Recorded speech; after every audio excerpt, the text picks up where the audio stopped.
And greetings, everyone. Jim Nance from our NFL Today studios in New York. Welcome. Coming up next here on CBS, most of you are going to see Oakland against Philadelphia. Others, Miami out at Seattle, New England, Denver. Some will see Buffalo against the ex-Bills out there in San Diego. Some of you saw Baltimore rally from 17-6 down for a victory. We've got final second action out in Carolina with the Jets clinging to a 1-point lead. Kevin Harlan and Craig James have the call. Let's go there live. Three, the pass almost intercepted, incomplete, knocked away by Ray Mickens. As we welcome those of you watching Baltimore come from behind and beat Jacksonville by 1. The New York Jets have notched their 4th win of the season here. They have now won 3 of the last 4, and for Carolina, they have had 3 consecutive games with fourth quarter leads, and they've lost all 3. So the Jets will advance now to 4-3, 3-0. Perfect on the road this season. Let's take you through the scores. 6 games in the 1 o'clock window today. Leading it off, the Ravens with a victory. Hard-fought win against the Jags. Come back here by Baltimore. Had to have it today, Mike Ditka. They really did. The Jaguars started off, and they take the lead with over the champs with a shot to Jimmy Smith. He makes a great run down here from Brunell. Gives him a 10-6 lead. Watch Brunell here. Poise, scrambles. Great throw here. Another touchdown pass. That was the first play of the fourth quarter. Mack. Yep, back came. Here they come. Boom. That's Brookins from 2 yards out. The 2-point conversion fails. But here's Cunningham. He rolls out. Watch this catch by Quadri Ismail. Whether he caught it or not, we don't know. But it's a touchdown. Well, they reviewed it over and over again. Nothing conclusive to overrule the original call. Touchdown, and the Ravens win it as the Jags lose now their 4th straight game. The Jags fall to 2-4. Baltimore 4-3 on the year. Mike Ditka, Randy Cross, Jerry Glanville alongside. And the finals are coming in. Tampa Bay with a big blowout win over Minnesota. What about Baltimore's win here today, Jerry? Oh, this is big because a lot of people thought they were cooked, they were done. Gives them new life. And, you know, I wouldn't give up on this team too fast. Coach said they're number 1 on defense, number 4 on offense. Pretty good football team. All right, Coach. Listen, we've got scores and highlights coming up when we continue with the NFL Today in just a moment.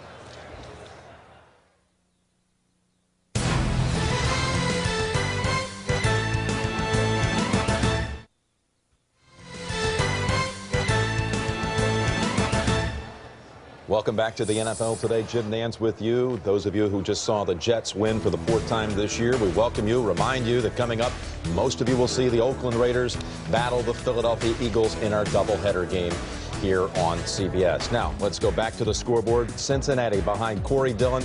Boy, they got Dillon into it on the first play of the game. 96 yards, all-time bingo record, play from scrimmage, longest. He's got 158 yards now, 2 rushing touchdowns. He's also caught a 3rd. There's a minute and 50 seconds left in that game. Cincinnati has the football. Let's go through it right here, Randy. Well, this is the low level. Look at that 96-yarder, and Corey Dillon with about a minute and 45 seconds left in that game just snapped off at about another 20-yarder. It was a dominating performance early by Cincinnati, but they couldn't take advantage of it. They had no business not scoring about 40 points in the first half. They didn't quite do it, but Darnay Scott right there got that pass and took it into the end zone. Jerry, hey, your man made it. Right there at the game. But Charlie Batch and the Lions just would not go away. David Sloan there caught the pass. There's Corey Dillon. We're talking about a little second effort. Isn't in. Now he's in. That put him back in front after they had squandered that 21-6 lead. And again, the Bengals have the football. Clock is running with a minute and 40 seconds to go. And Detroit has really wasted a couple real good opportunities here late. Yeah, Batch just got picked off at midfield a moment ago. Now, here it is. The Jets hand the Panthers their 6th straight loss of the season. 1-point win for the Jets. 3rd win in 3 tries on the road this year, Jerry. And it's all Curtis Martin, 159 yards. This was a game where both quarterbacks won the Heisman Trophy, and neither one of them looked like they could play today. But Curtis Martin could play. Here's a little strip the ball, pick it up, and now get your giddy up going. Go with the whip, don't score in the hand ride, and you go for a touchdown. He's got the giddy up. That's Rashard Anderson after the Richie Anderson fumble. Point after was missed. Back came the Jets, though, on a block punt. Block punt for a touchdown. That's like a 14-point turnaround. Chris Hayes. But neither quarterback played very well today. Here's the alley-oop. Watch this pick.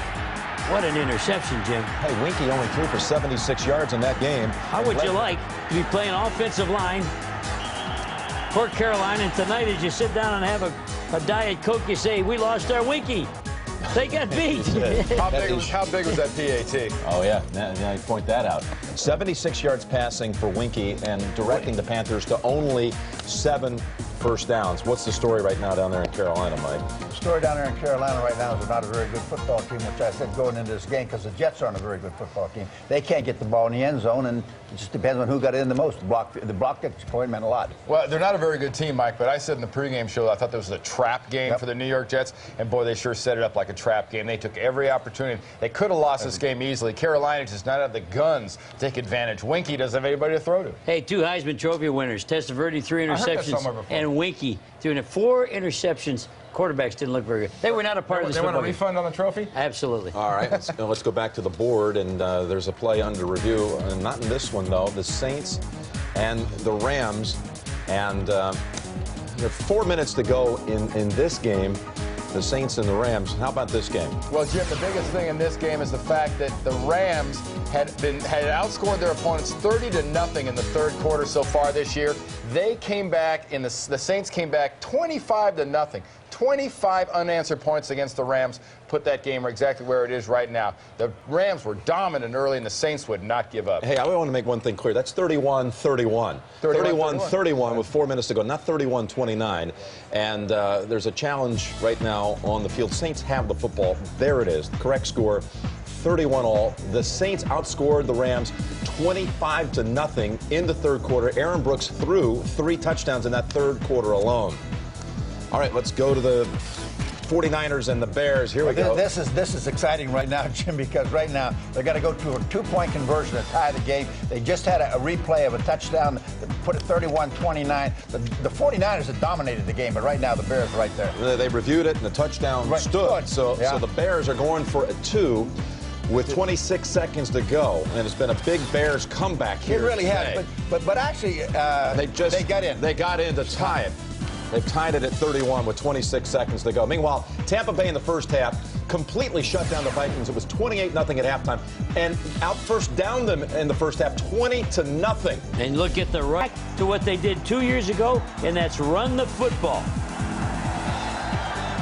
And boy, Jerry, that defense just rose up today for a change and played got like the bite back, Jerry. Hello, Chris Carter. Chris Carter back into it. Got him back into it late. Wow. What a player. Another all-star run. And as Coach Ditka said, they got the bite back in the defense. And the home team wins in this series for the 8th straight time. In fact, the 9 years overall that they have split with the Vikings. So some thrilling games out there. Here we go. Bears and 49ers. And they're actually reviewing now the 2-point conversion try. And they say perhaps he had a knee down at the 1, but I think they're going to give it to him. 31. Well, they better give it to them. They're playing in Chicago. If the Hells had anything to do with it, they'd give it to them. Hey, listen, again, the Ravens win today, coming back from 17-6 down in the fourth quarter. Hey, Detroit, don't give up on the Lions yet. They have possession. They just completed a pass from the 8 out to their own 42. Giants and Redskins just getting underway. So the Lions have 18 seconds to go and down 31-27. Cowboys and Cardinals are underway in Dallas. Cardinals haven't won a regular season game in Dallas since Troy Aikman's rookie year. Wow. So Cincinnati, Detroit, New Orleans, St. Louis, the Bears and 49ers still to be decided, but doubleheader action coming your way on CBS.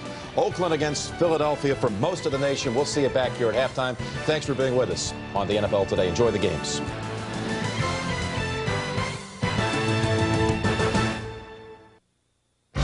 CBS Sports thanks you for watching this presentation of the National Football League.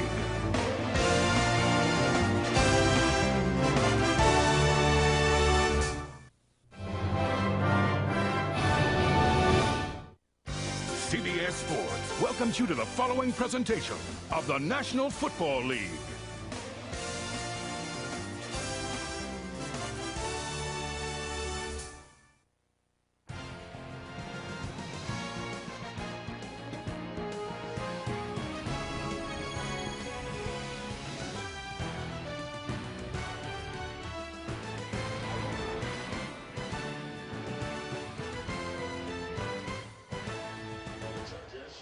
Welcome to Qualcomm Stadium in San Diego. It's the Bills and Chargers, a game with many subplots, one being Doug Flutie and Rob Johnson, former feuding teammates, now separated by 3,000 miles, but today they go head-to-head. Buffalo, San Diego, next. Subway presents Fresh Starts, a salute to the game's early season surprises. Subway, eat fresh. Head coach Dick Geron's Bears are atop the NFC Central after Anthony Thomas set a Bears rookie rushing record with 188 yards in a 24-0 win over the Bengals in Week 6. The Steelers are in first place in the AFC Central thanks to their running back Jerome Bettis, who rushed for over 100 yards in his fourth straight game, a 17-10 victory over the Buccaneers. When it comes to food, a lot of places have silly ideas to bring you in. But once you get to the taste, where's the fresh? Hey, Clucky, want something made fresh? Come on.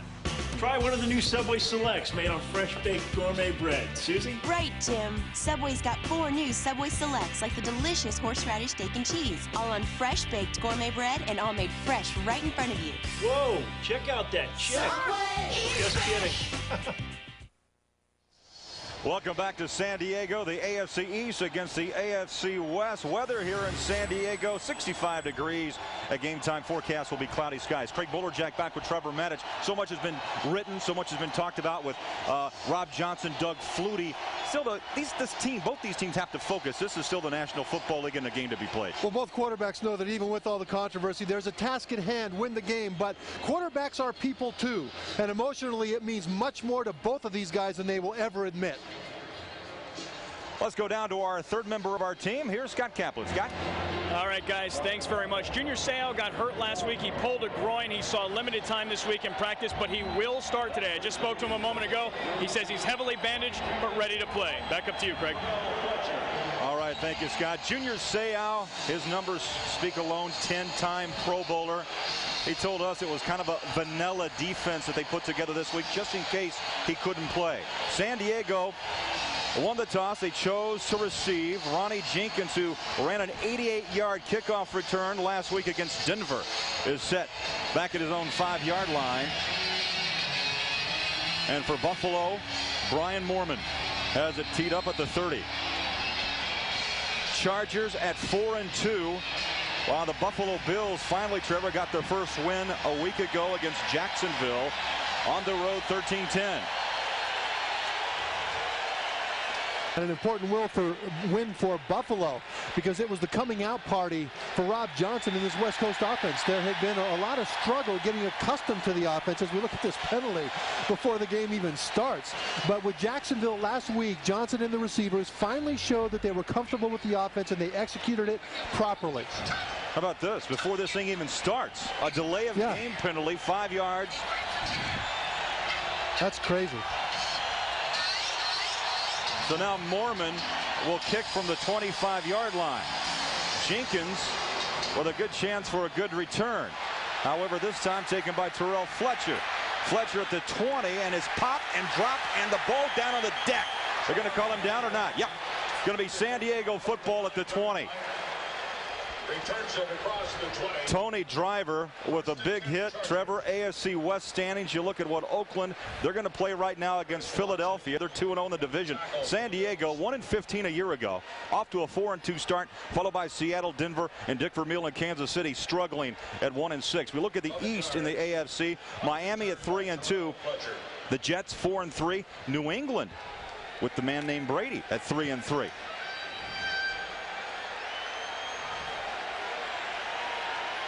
So there's Doug Flutie, his 16th professional season, 8 in the National Football League, and they're going to start on the ground. Big hole, left side, LaDainian Tomlinson. And this crowd erupting. So much emotion about this game. Flutie, Rob Johnson. But yet you got to think, though, Trevor, a year ago this team struggling.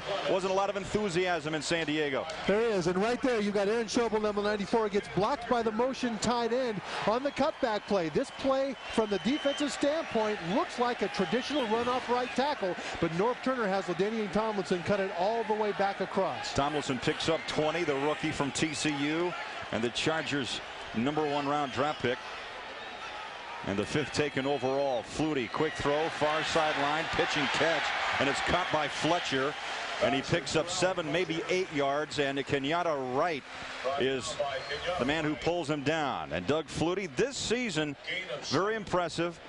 Just over 58% completion percentage, 1,300 yards, 6 touchdowns, 3 interceptions, and last week in that one against Denver threw for 280 yards and a pair of touchdowns. And mostly he's brought credibility and stability to that position that hasn't had those 2 qualities here in San Diego for a number of years. He's brought a sense of confidence to this offense. Rob Johnson awaiting his turn. In motion, McCrary. 2nd down and 3. Little slingshot, incomplete, nearly intercepted by the right tackle, Pat Williams. But a flag is down back around the 41-yard line.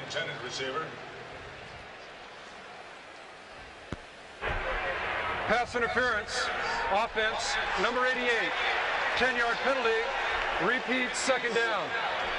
Craig, look at what Norv Turner is doing as offensive coordinator to Doug Flutie here. He knows that all the emotions swirling around this game, all the press, not just here in San Diego, but in Buffalo, and all the controversy between these 2 quarterbacks. And so what does Norv Turner do? He starts with a run, and then he calls a couple of short passes so that even though his quarterback is a veteran, his veteran quarterback can be settled down early. Turner in his first year after being released, fired from the Redskins job. Flutie now 2nd down and call it 13. Tough running for Fletcher. Phil Hansen from the left side knocked him down. And let's set the San Diego offense for you.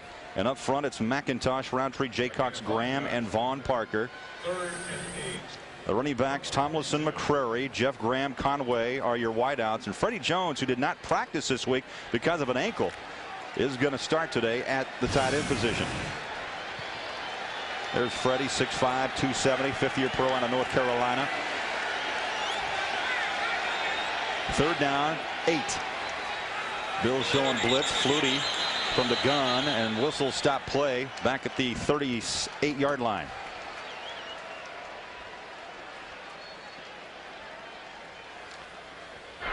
Prior to the snap, false start. Number 70, offense. 5-yard penalty, remains 3rd down. Let's set the Buffalo defense. Giving up just over 27 points a game. Hansen, Price, Williams, and Schobel up front. The linebackers are Young, Newman, Spoon, and Foreman. And the corners are from Ohio State, Winfield and Clements, and the safeties, Carpenter and Hill. 3rd and 13 for San Diego. First drive here at Qualcomm Stadium. Flutie from the gun again, flags are down. Flutie steps, fires, another flag flies, and Curtis Conway makes the reception.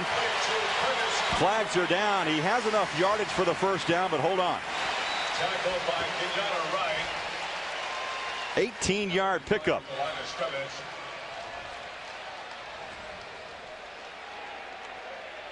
Offside. Defense number 39 jumped into the neutral zone prior to the snap. Penalty is declined. Result of the play, 1st down. Well, Conway's going to do a deep in route. This is going to require a drill dart to be thrown to him. So as he makes that break, look how flat that ball comes. That's about 15 yards down the field. That's one thing the defenses wonder. Can Flutie drill that ball? Did there. 21st catch of the season for Conway. Bills again showing blitz. Oh, little razzle-dazzle. The throw back to Flutie. Over the middle. Incomplete.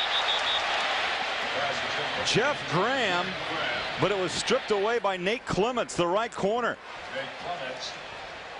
And Rayon Hill was back there as well. The secondary absolutely was not fooled by that. The classic flea flicker, you see number 21 Tomlinson start to go up the middle, flip it back, but they're in a deep zone. And so because they're in a deep zone, those back coverage people didn't come up to support the run. It wasn't their job on that play. Now, Clements made his first pro start last week against Jacksonville, had 4 tackles and held the all-pro Jimmy Smith, just 6 catches for 49 yards. Tomlinson working near side, bumped out of bounds after a pickup of 3 to the 42. And it's Hill, Rayon Hill, the strong safety with the stop.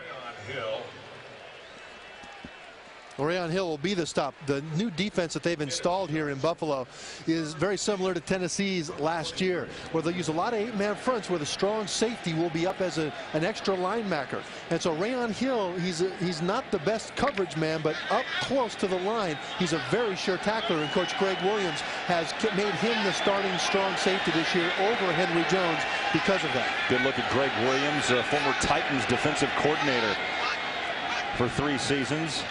Flutie on 3rd down, throws near sideline, wide open. Must have been busted coverage because Conway turned around, looked surprised himself. Now, well, Flutie was testing the rookie Nate Clements. He had a terrific game last week against Jacksonville and Jimmy Smith, but this time Nate Clements just falls down.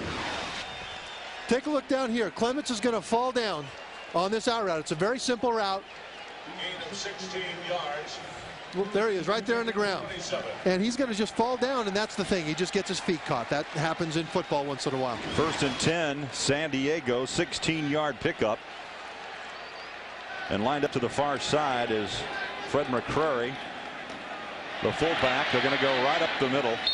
And Tomlinson will pick up 4 yards, maybe 5, and he's gang tackled by Price and Williams, those 2 up front guys for Buffalo. You know, it's really interesting to look at the scripted plays that Norv Turner has. He always scripts the first 15 plays or so, and he's used a lot of different personnel groupings and gone to both edges of the field, gone to different running backs and different receivers, primarily to see how Buffalo is going to match up against all these different personnel groupings. Well, this drive now, running some clock, Trevor, 9 plays. Flutie and company trying to battle some flags. He now dumps it over the middle. What a catch. Freddie Jones with the right hand inside the 20. Right there, that's Doug Flutie, a la Doug Flutie. Well, he's just improvises. And that ball, even though it floats like this in the middle, watch this ball float and come down ever so softly in the middle with all those people around, and yet the only guy that can catch it is his guy. He's got magic pixie dust on that ball. Doesn't have the strongest arm in the world, but for some reason his balls have eyes. They see their way to the receiver. Flutie 4 of 5 on this drive for 45 yards. Under 10 minutes left, opening quarter, 2nd down 6. Flutie handles the rush, and it falls incomplete. McCrary was near the pass, but Flutie was under pressure, and it was bringing the heat was Keith Newman. He was under pressure, but the reason that wasn't completed was because Phil Hansen, the veteran defensive end, sniffed that one out. He saw it was a screen, and he was right in Fred McCrary's hip pocket, and so Flutie had nowhere to throw that ball. Still, though, that's a good opening drive. Flutie managed the offense very well, and they've got a shot at a field goal here. They've got to be happy with that at the beginning of the game. Richie, very successful this season, 14 of 18. This will be from 37 yards. Bennett, the punter, is the holder, and this ball is up and good. He hit that. He could have made that from 57. What a foot. So the Chargers take the first drive and put 3 on the scoreboard. Flutie and company up on Buffalo. First quarter of play. Craig Buller, Jack Trevor Manich, Scott Kaplan back in San Diego. Have you got your Halloween costume? I don't need one. I just need to walk out the door. That's scary enough. It's like Herman Munster. Richie with the kick. Takes a little hop down at the 10-yard line. Nate Clements has it. Works near side and is popped and hit at the 29. Took the kickoff from the 10-yard line. 19-yard return. Brought down by Robert Carswell of the Chargers. I'll tell you, if you don't think both these teams are extra fired up this week, look at that picture. Chargers scoring drive. Rob Johnson will have his first turn at quarterback, down by 3 after this timeout. The NFL on CBS is sponsored by Southwest Airlines, proud sponsor of the NFL and official airline of Super Bowl 36. The all-new 200-horsepower Acura RSX Type S. And by Bud Light. For the great taste that won't fill you up and never lets you down, make it a Bud Light.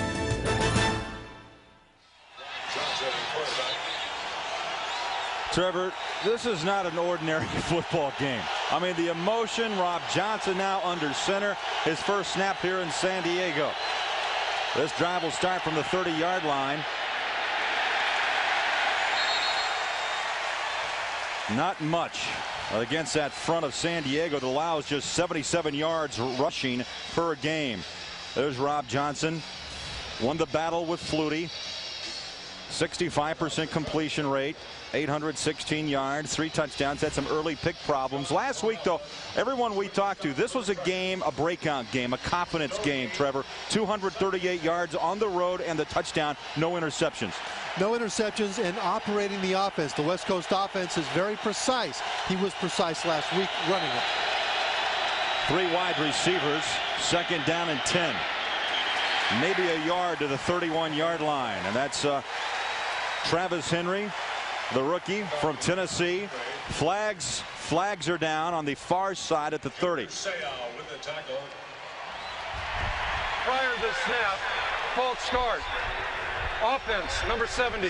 5-yard penalty, remains 2nd down. And let's set Buffalo's offense this afternoon. And the front of Fina, Brown, Konate, Holsey, and Carman. Fina's been bothered with injuries. Henry and Larry Centers, great out of the backfield, is catching Moles and Price, and Remersma, the tight end.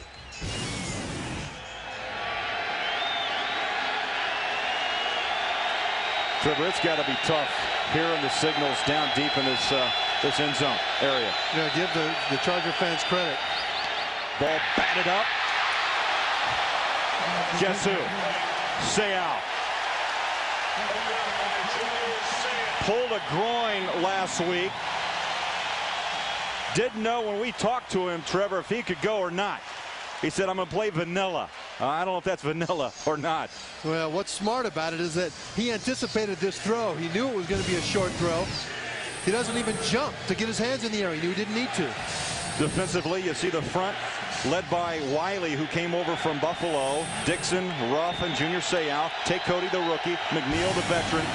And Harrison, a hard-hitting, strong safety. 3rd down and 15.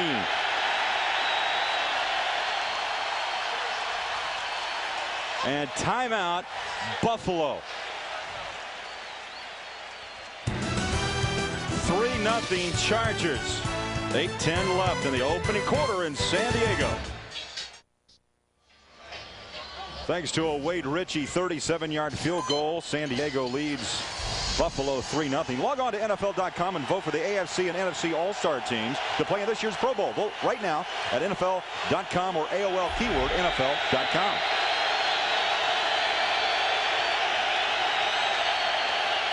Third down, Johnson under pressure. Down he goes. Uh-oh, it's Wiley. Here comes the dance. Marcellus Wiley, former Buffalo Bill. Last year, Trevor, 10.5 sacks. Came over here and just picked up his 5th.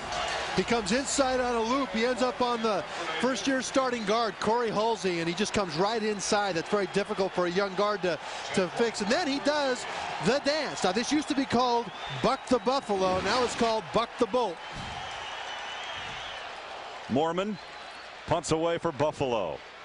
No return for Tim Dwight, but still good field position for the Chargers at the 42-yard line. A 44-yard kick.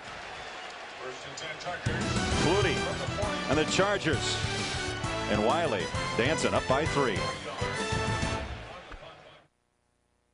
The NFL on CBS is sponsored by your neighborhood 7-Eleven store. Oh, thank heaven for 7-Eleven. And by Dr. Pepper and your local Dr. Pepper bottler. Dr. Pepper makes the world taste better.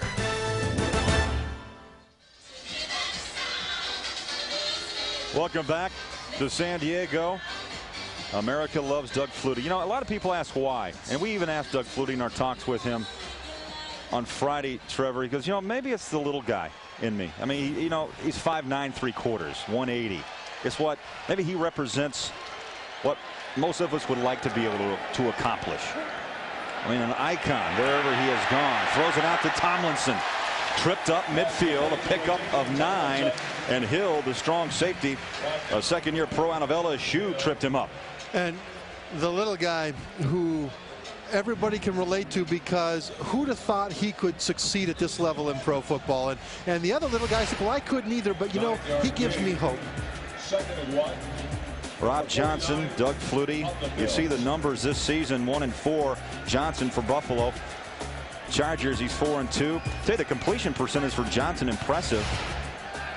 But so is it for Flutie. You know, the bottom line to all this is that both of these quarterbacks have made out very well. They both are starting, and they both have football teams they can grow with. Now, I mean that with Flutie because he signed the 6-year deal, wants to play at least 3 more, and he's going to help Drew Brees come along. Sure. Well, the deal is, you know, last year in the offseason early, the competition between Doug Flutie and Rob Johnson was who was going to stay and who was going to go. Who was going to be the starter in Buffalo and who was going to be sent packing, because it was clear because of conflicts in personality that both of them couldn't be on that team.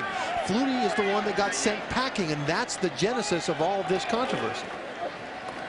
They'll show blitz, but Tomlinson able to run through it. Flags are down as he heads to the far sideline. Throws a stiff arm, but bumped down around the 28 by Nate Clements. Yeah, you know, it looks like Big Pat Williams might have gotten held in the middle there.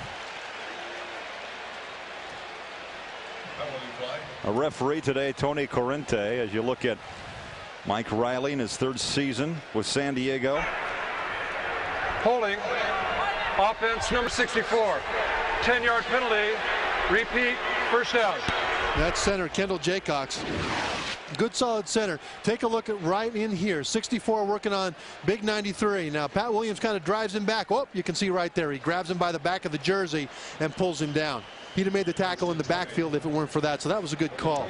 But, you know, you can see the urgency. These guys want to win. Kendall Jaycox knows how important it is to his quarterback to look good today and to win today. And there's been an extra oomph from both of these teams so far in this first quarter. The eyes of Flutie. That wipes out, by the way, a 19-yard gain by Tomlinson. First down, Flutie, slingshot, far side, nice grab by Conway, dancing out of trouble, follows his blockers, and with second effort, back around the 44-yard line, Sean Price chopped him down. This is a great individual effort by Conway, but look at Flutie. Look at him manage the offense. He sees the man open on the crossing route. He delivers it on time and allows his receiver to get his yards after the catch. And this is what Flutie does best. He doesn't have the strongest arm in the world, but he manages the offense and puts the ball where it needs to be. Conway, a 9-year pro out of USC. Tomlinson breaks the tackle to the 39-yard line. A pickup of 5. Again, Sean Price in to make the stop. I mean, let's talk about Tomlinson, the rookie from TCU. I mean, it's this league's kind of going back to a smaller backfield, don't you think, Trevor? Here's a guy that's 5'10", but yet look at the lower body, 221. He's averaging 25 carries and 90 yards a game. He's durable. Well, the key isn't the smaller back. The key is the quick, shifty back that can get you big yards running and passing. And you know why that is? Marshall Faulk. Yes. It's a copycat league, and everybody wants a Marshall Faulk. Fletcher in the backfield with Flutie on 3rd down. Step throws, far sideline, and it's caught. Jeff Graham up on the high rung of the ladder. Now, this is what I mean by saying that defenses aren't sure if Flutie has the stronger arm. They want to force him to throw these deep outs. This is about a 12-yard out. This is a difficult pass to throw.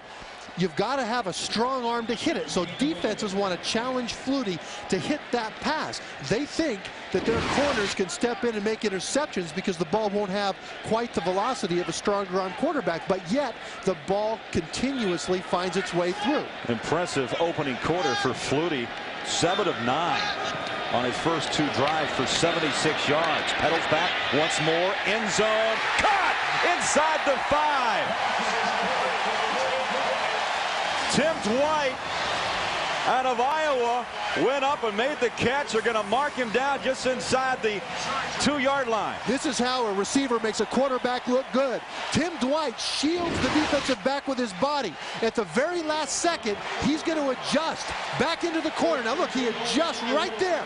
And it's because of the shielding with his body on number 26, Antoine Winfield, that allows Flutie to dump that ball in the corner where only the receiver can get it. That's how a receiver makes a quarterback look good. McCrary, the fullback. Tomlinson, the tailback. First and goal. Tomlinson stacked up. Not much. In fact, may have lost a half a yard. Flutie now over 100 yards in the opening quarter and still over 3 minutes left. Trevor, 8 of 10, 103 yards, and he picked up 27 on that toss out to Dwight. Yeah, very efficient. And in this battle, in this competition between Flutie and Rob Johnson, not competition so much, but comparison between those two.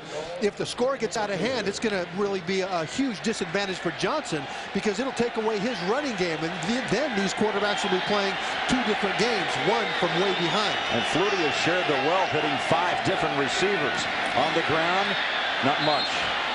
At front of Buffalo will not bend, led by Hanson and Price. Brandon Spoon, the middle linebacker. Well, where you don't want to run is anywhere near number 93. Pat Williams. This guy is making everybody forget about Ted Washington, their run stuffer extraordinaire from the 90s. And Pat Williams is unblockable by any 2 guys on the San Diego Chargers. And they have a pretty good offensive line. I wouldn't try to run anywhere near that guy. They're expecting this to be a pass. That's why he's coming off the field. 3rd down, goal. Flutie from the 2-yard line. Crossing pattern, incomplete. And a flag. Boy, I want to see that. Reaching over the back was Ken Irvin. You know what? Look what Norv Turner did, though. Usually this play is a fade route to the corner of the end zone. That's what the corner expects. Instead, he came inside. Pass interference. Defense, number 27. Oh, boy, new set of downs. As this foul occurred in the end zone, the ball will be placed at the 1-yard line. Automatic first down. Norv Turner is just tricky. Usually it goes out here. Instead, it's going to come inside. And so all of a sudden, the corner goes, oh, my goodness. Now, what he's calling is that hand on the back. And that's a real questionable call because the hand was on the back. The question is, did it impede the receiver? And I don't think it impeded him. I thought that was a very iffy call. Flutie, rollout, jumps, throws, touchdown, Freddie Jones.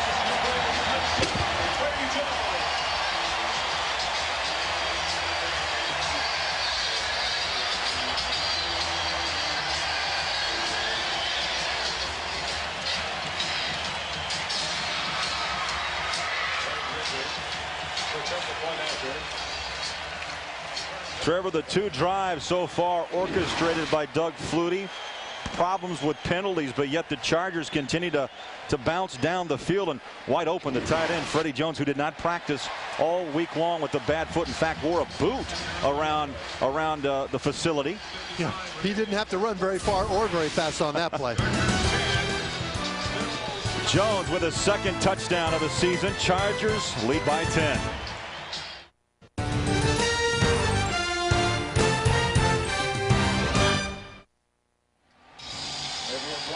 1:59 left in the opening quarter. The first drive by Flutie went 11 plays.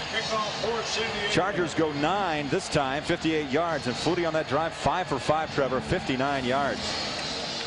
And the kick is away, deep kick at the goal line. Nate Clements up the middle, changes direction now to the far side. Bumped out of bounds around the 22-23 yard line by Tate Cody. Well, look at the San Diego's success scoring in the first quarter. Part of this is because Norv Turner, as offensive coordinator, always makes adjustments.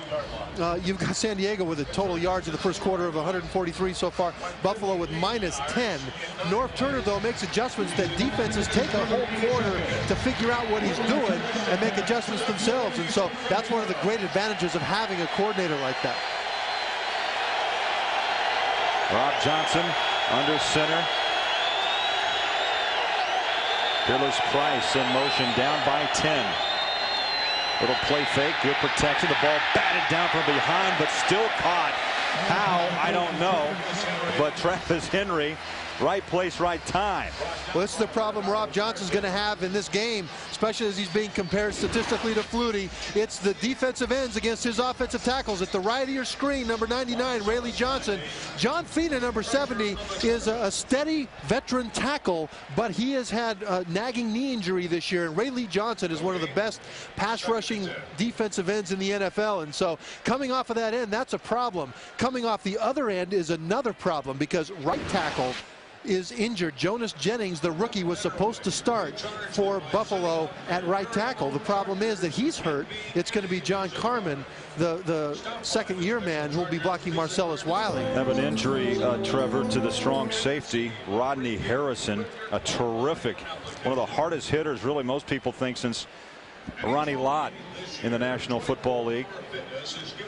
Team leader in total tackles coming in today with 52 stops.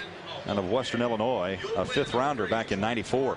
Yeah, and this is absolutely huge because Rodney Harrison, what he brings to this defense to start with is his big playability. And Mark Banker, who's acting as the defensive coordinator, his title is still cornerbacks coach. But with Joe Pascal, the regular defensive coordinator, out with his third back surgery, Mark Banker is the lead in setting the defense and calling the plays from the press box. And with Rodney Harrison, he's got a guy that he can do a lot of things with, and there's a lot of blitzes that he can call, a lot of coverages that he can call, because he can ask Rodney Harrison to do a lot of different things. If he can't play, it's going to severely limit what Mark Banker will be able to call, because whoever is in his place, depending on the various personnel groupings that go in, won't have his physical gifts, and he'll have to cut back on the kinds of blitzes and coverages that he'll be able to run. Harrison is up, gets a nice round of applause. You know what really struck me with Mark Banker in our talks, Trevor, was the fact, I really appreciate input from these veterans. I want to know what Rodney Harrison wants to do in the game plan. We share things, because if you're a part of our plan, you play harder, you work harder. Yeah, and they take ownership of the plan. That's the thing. Rather than say, here's the defensive game plan, run it. He says, here's the defensive game plan, are you comfortable in this and this and this? And the players will give feedback, and therefore they have a hand in what's called and what's installed. And therefore, when it is called during the game, they have a vested interest to making sure that it works. It's a good idea. Jason Perry, number 31, replaces Harrison at the strong safety. Chargers showing blitz. Seau bringing pressure, ball on the deck, covered up. Chargers have it at the 20. And there you go. We talked just a second ago before Harrison got hurt. As you look at Leonardo Carson with that ball, we talked about the problems at tackle. We talked about John Fina on the left. On the right, here you got John Carmen. Now, in his first start ever in the NFL going against Marcellus Wiley, he's just overmatched. There's just no way they can leave John Carmen out there by himself against Wiley. If they do, then he'll get 8 sacks today. 8.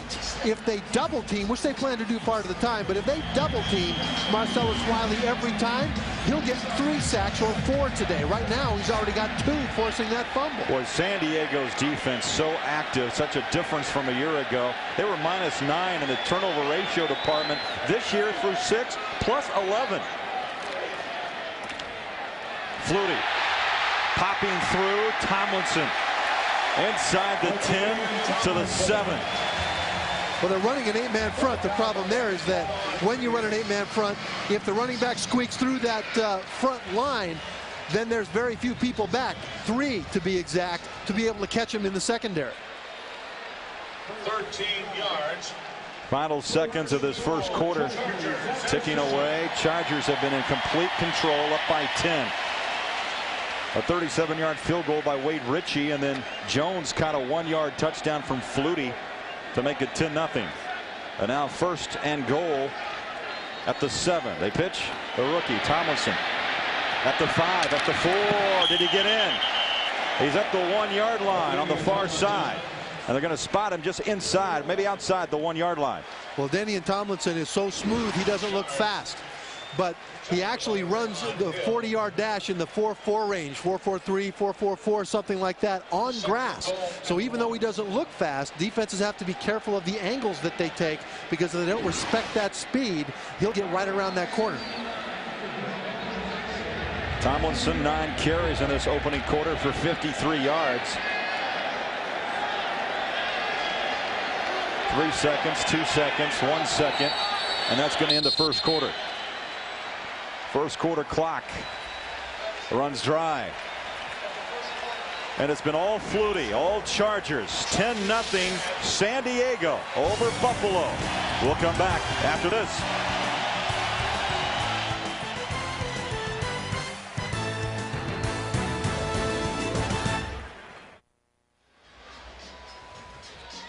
Welcome back to San Diego. We start the second quarter, and the Chargers knocking on the door, on the front porch, whatever cliche you want to use. They got a chance to go up 17. Flutie under center. McCrary the fullback. Tomlinson the tailback. Flutie wants to throw. Under pressure. Back line of the end zone incomplete. Throws it out of bounds. And he wanted Freddie Jones, who he hooked up on that same pass play last time they had the football on the opposite end of the field. Sure. Freddie Jones was well covered. Then he went to look to Fred McCrary, his fullback, who in the corner of the end zone, who was very well covered by linebacker Keith Newman. So Flutie did wise by throwing it away. Boy, 162 minus 12 for Buffalo total yards in that opening quarter. Buffalo was only able to rush the ball once in the first 15 minutes. Third down. Flutie, Tomlinson bounces outside, chased and taken down. Good pursuit by the guys in white, led by Keith Newman. Newman, a third-year pro out of North Carolina. Well, look what happens. He's going to try to give a little ground so he can break this tackle, and he does. And then he wants to give a little ground to break this tackle, and he does. But he ends up losing a lot of yards. And down there in the goal line, that's one thing that, as good as Tomlinson is, he'll learn that every yard is precious down there. Ritchie will try his second field goal of the day, connected on a 37-yarder early in the first quarter. High snap, the kick is away, and a chip shot, and it's good. Ritchie from 25.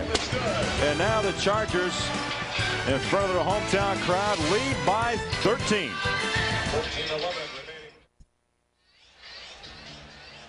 Monday on CBS, it's a night of Halloween hysteria. It starts with the King of Queens, followed by Yes Dear. Everybody loves Raymond Becker and Family Law. It's all here, and it's Monday on CBS. On the run at the 10, Clements has some running room, breaks a tackle, and falls forward up around the 28-yard line. Took the kickoff from the 11-yard line. Well, now, if you're Buffalo, you have got to get this offense going. And there have been 2 sacks in the first quarter. They've got negative total yardage in the first quarter. You've got all kinds of problems. They've held the ball for a little over 2 minutes in the first quarter. What they need to do now is start to throw the ball short. They need to keep the run going, but they can't expose Rob Johnson to 5-step drops anymore.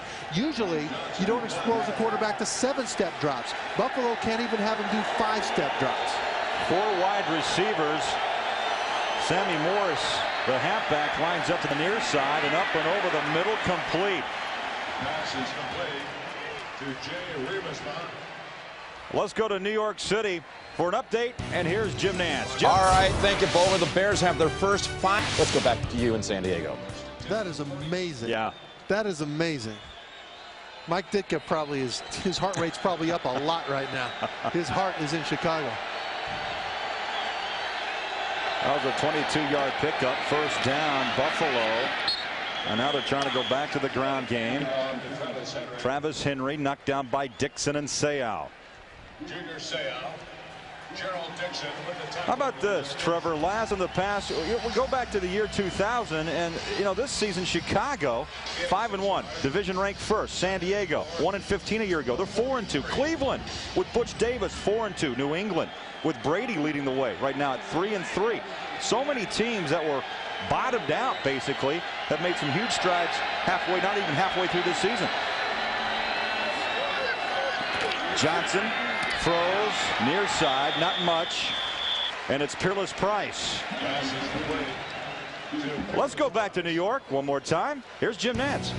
The last of the unbeatens is defeated. St. Louis loses to New Orleans. Saints' John Carney, his 5th field goal today with 1 second to play. The former Charger wins it for the Saints over St. Louis. Let's go back out to Craig and Trevor. Thank you, Jim. The last of the unbeatens.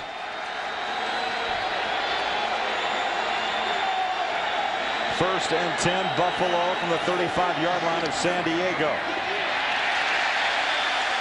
Pulled down in the backfield is Travis Henry by John Perella. And there's another subplot. He was originally drafted by the Bills. I mean, you got to go way back to 1993, but he's got that Buffalo connection. He just beats the block and comes inside and says, oh, hey, there's a running back here. So he drags him down. And Perella's one of the few players that's strong enough just to take this guy and just drag him down with an arm tackle, because Travis Henry does not get arm tackled except for guys with arms the size of John Perella's. 9-year pro in Nebraska. You think he was watching the Huskers and Sooners yesterday? Oh, boy. 2nd down, call it 14. Johnson flushed out of the pocket. He can run. Now throws incomplete. But that's not intentional grounding for a number of reasons. Partly because he was halfway to the water bucket by the time he threw it. But this is what they need to do, though. Moving the pocket is part of the West Coast offense, and that's good. And so he's just going to take off running because everybody's covered. That's okay. That's one of the things that he can do. But they need to call a lot of short passes right now so they can get his confidence up. There he goes. He tosses that ball. He's out of bounds about there by the time he throws that thing. But they need to get Rob Johnson in a rhythm, because if they don't, if they let San Diego's defense dictate this whole thing, they're going to be in a lot of trouble. And right now, you know, Rob Johnson is so under the gun because as this score continues to get out of reach, he continues to have to do things that he doesn't want to do as a quarterback. Buffalo calls timeout. 11:09 left before the half. The NFL on CBS is sponsored by the Principal Financial Group. We understand what you're working for. 10-10-220 for great long-distance rates anywhere in America and around the world. Dial 10-10-220. And by Cadillac, the fusion of design and technology. Coming up on the Nextel halftime report, make sure you join Jim, Mike, Randy, and Jerry for all the scores, all the highlights, and the latest NFL news. That's coming up just a bit here on CBS. Junior Seau, what a menacing figure to look at if you're Rob Johnson. Trevor, how much has Johnson been affected of all this craziness the last 7 days? Well, he has been, but he is focused on the game. Over the middle, complete. Nearly dropped, but Remersma. Now they're going to call it incomplete. Dropped it. So that brings on the punting unit. Seau made the lick. Boy, what's interesting here to me is take a look at the tackles. Both tackles go to cut the defensive ends. It's still a 5-step equivalent drop, and Remersma gets nailed by Seau. Junior almost takes his head off. It's like he's going to stuff it into a pig's mouth and like an apple in a luau. that was mean. That was mean. There's Tim Dwight, punt returner, who came over in that trade, that draft day trade for the #1 pick from Atlanta. He's going to let this punt go away from Mormon. Took a bounce around the goal line and touchback. Chargers will have it at the 20-yard line. A 38-yard kick. Seau and the Chargers by 13. Doubleheader next Sunday here on CBS. Most of you will see the world champion Baltimore Ravens at Pittsburgh. Ravens pick up a big win. Indianapolis at Buffalo, the Colts and the Bills. And it all begins with the NFL today next Sunday. And that game, by the way, moves early. It was slated for late, but they moved it to an earlier start. Flutie throws, and Freddie Jones couldn't really push off that foot and let it sail, but a flag down around the 29-yard line. Well, Freddie Jones can't push off the foot, Craig, but he can push off a Rayon Hill. Strong safety had him man for man. Pass interference. Offense, number 88. 10-yard penalty. Repeat, first down. He was about 8 yards down the field, and he gave him a shove with his left arm, and Hill fell down, and that's why he was so wide open.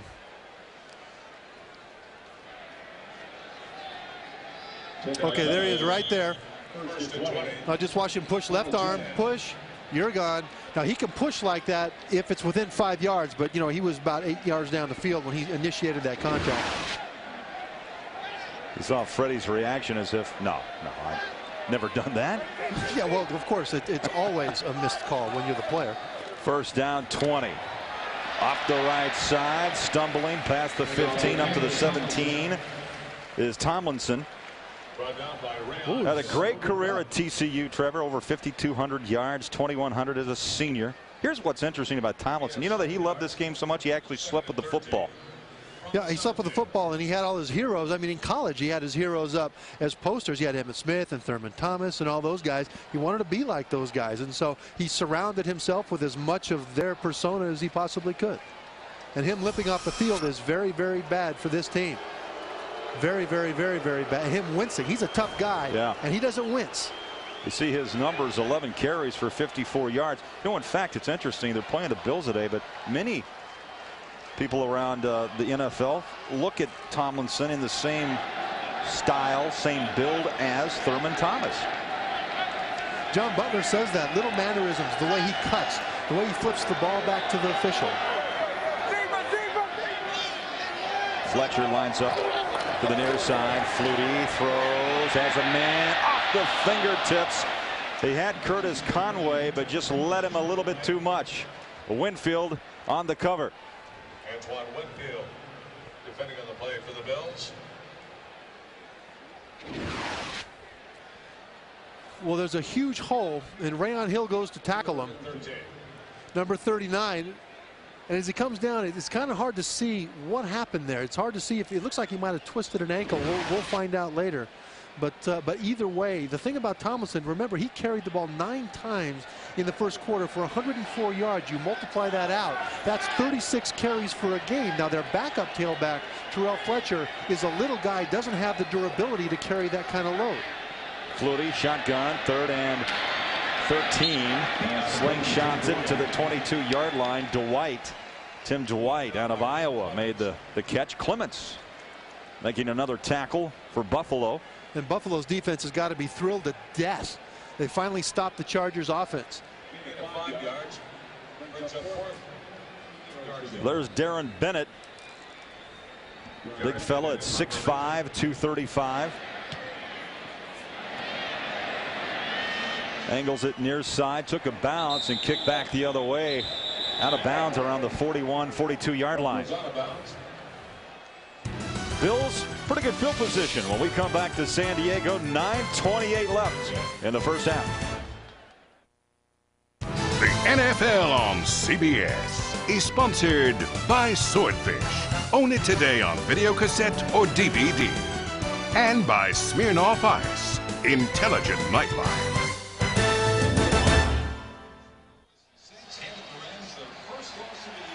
For the best NFL coverage on the net, including expert analysis and in-depth team reports, go to cbs.sportsline.com or AOL keyword, enter CBS Sportsline. Qualcomm Stadium, San Diego. Hot ticket for this Flutie Rob Johnson duel today on the West Coast. So far, it's been Flutie up by 13. Johnson with a first down at the 42-yard line. Johnson, quick throw, far side, little pitch and catch. Eric Moulds, the Pro Bowler, who last year, Trevor, had 94 catches. Really a slow start so far. That's just his 15th reception, but beginning to find some rhythm in the last couple of games. Well, the problem is the West Coast offense. Last year, the receivers didn't have to read defenses. The quarterback did. The receiver just ran their route. With the West Coast offense, the receivers have to read the defense too and make adjustments on the run. It's taking time to get that down. A pickup of 4, 2nd down 6. Johnson, good protection. Near side again. Moulds with a second catch. Knocked down hard at the 50. And this is what I like that they're doing. Rob Johnson is now getting plays called that allow him to dump the ball short. He throws it to Moulds behind the line of scrimmage on the left before. This time he's just going to do a quick out on the right, and he's going to dump the ball. Quick set, quick drop, get the ball out short. That's the way to keep Marcellus Wiley and Ray Lee Johnson out of your ear holes. We're going to mark Moulds' progress inside Charger territory at the 48, so a first down for Buffalo. Sheldon Jackson now the motion man.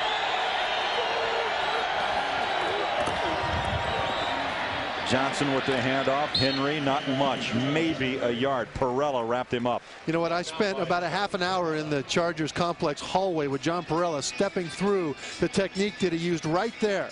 When that guard and tackle try to double team him up through the linebacker, he says he waits until the guard crosses his feet, and then he shoves the guard, because with the feet crossed, he doesn't have good balance. Take a look at Perella.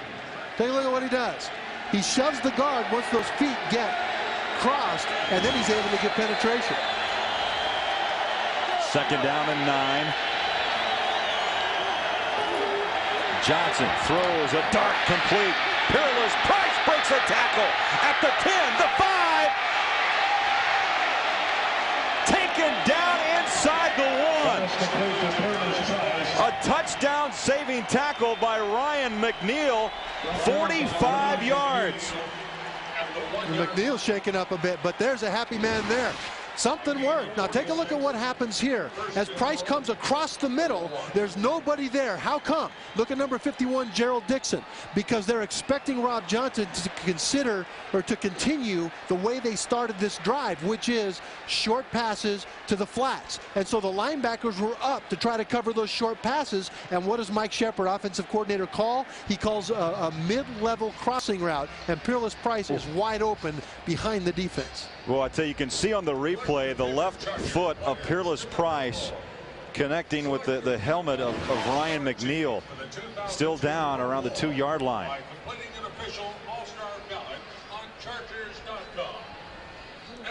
McNeil, a terrific season with 6 picks, leads the league in that category.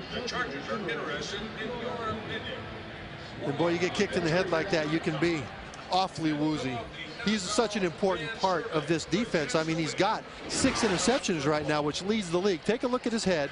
Just watch the head and the blue helmet. Boom. Right there. Right there. Wow. I think he may have taken a double shot. Yeah. It looked like he got hit in the chin with the right foot as it came up, and then on the next stride, the left foot came up and hit him right in the forehead. And you know, when your head snaps back like that, that's the problem. That's what boxers get. When you punch a boxer, the head snaps back and the brain sloshes a little.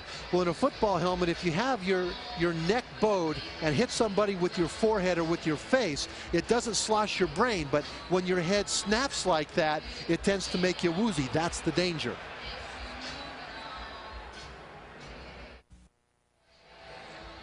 .708 left before halftime. San Diego leading 13-0, but the Buffalo Bills with their finest drive here this afternoon in San Diego. Still attending on the far side of the field, Ryan McNeil, their fine right corner. And this changes things a lot as well. I mean, if he can't go, they've deactivated corner Lloyd Harrison, and so the next guy in is number 25, Alex Molden, who is normally a starter. He's not starting today. He's active, but he's coming off a knee injury that's really been nagging him, number 25. And so all of a sudden, when Buffalo spreads the field, this will really diminish the capabilities, the things, the choices that Mark Banker has in terms of how he's going to match up with these people. Keep in mind that the guy limping off the field right now leads the NFL with 6 interceptions. You lose a lot of production. Also keep in mind what Buffalo can do to take advantage of this now. Eric Moulds is an outstanding receiver. Peerless Price is just as fast and also very effective. They've got one of the better pass receiving tight ends in Jay Remersma. They've got the best pass receiving running back in NFL history in Larry Centers. They have got number 33, Sammy Morris, who is also a very fast running back, and they will split the running backs out and make defensive backs cover him out there. But the whole dynamic of what Buffalo can do now is changing. I understand there is a coach's challenge as they were taking care of McNeil. They want to see if actually Peerless Price got his way into the end zone. Okay, now the question is going to be, his elbow is the first thing that hit the ground. The question will be then, is the ball, does it break the plane when his right elbow hits the ground? No. No, that's not a touchdown. Here's the decision. After reviewing the play, the runner diving toward the goal line, his right elbow hit the ground with the ball short of the goal line. The ruling on the field stands. Buffalo will be charged with their third and final timeout of the half. Yeah, that's interesting. Trevor, they burned their final timeout, but 7:08 left. Well, look, and to think, I mean, they're first to go right now on the 3-inch line. That's the length of my nose. And yet they still want to get it in without. If they can't get it in 4 plays here, there's a lot more problems than burning off a timeout. Down 13, but yet now Buffalo working their way close to the end zone. First 2 drives, minus 17 yards. Since that point in time, 88 yards of total offense. And the reason is, in the latest drives, what they've done is thrown more short passes and more short runs that drew up the San Diego defense and opened up the bigger play down the field. It's going to be noisy in that end zone. First and goal at the 1-yard line for Buffalo. Quarterback keeper, Rob Johnson, touchdown.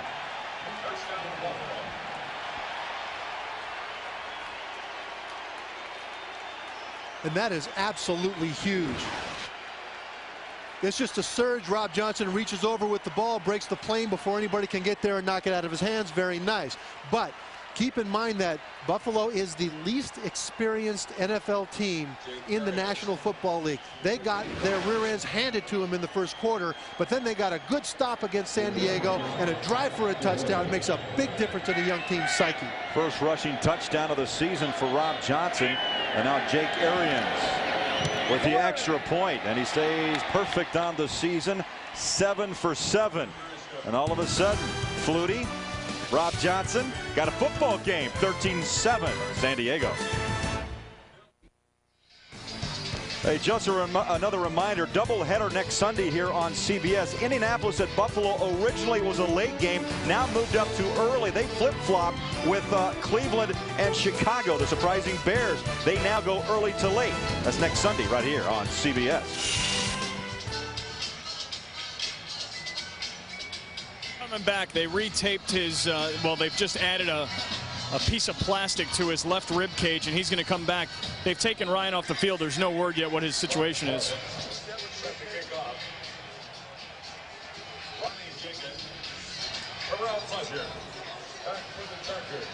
Rob Johnson with the quarterback keeper. Now 13-7 here in San Diego. The kick is away. Ronnie Jenkins, who had the 88-yard return last week against Denver at the 11. Jenkins stacked up and taken down at the 21. And that's impressive. Buffalo last year had the worst special teams in the history of special teams. I mean, you could have gone into a donut shop and rounded up 11 cops, and they'd have done just about as well.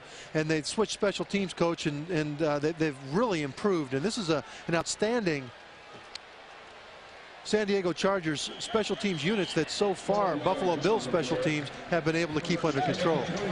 Trevor, by far the most impressive performance by Rob Johnson in this game on that drive. 3 for 3 passing, 57 yards. It took him 58 yards in just 2.5 minutes. Flutie, good protection, up and over the middle, connects. Curtis Conway at the 45, first down. Antoine Winfield, the left corner, wrapped him up. 23-yard pickup.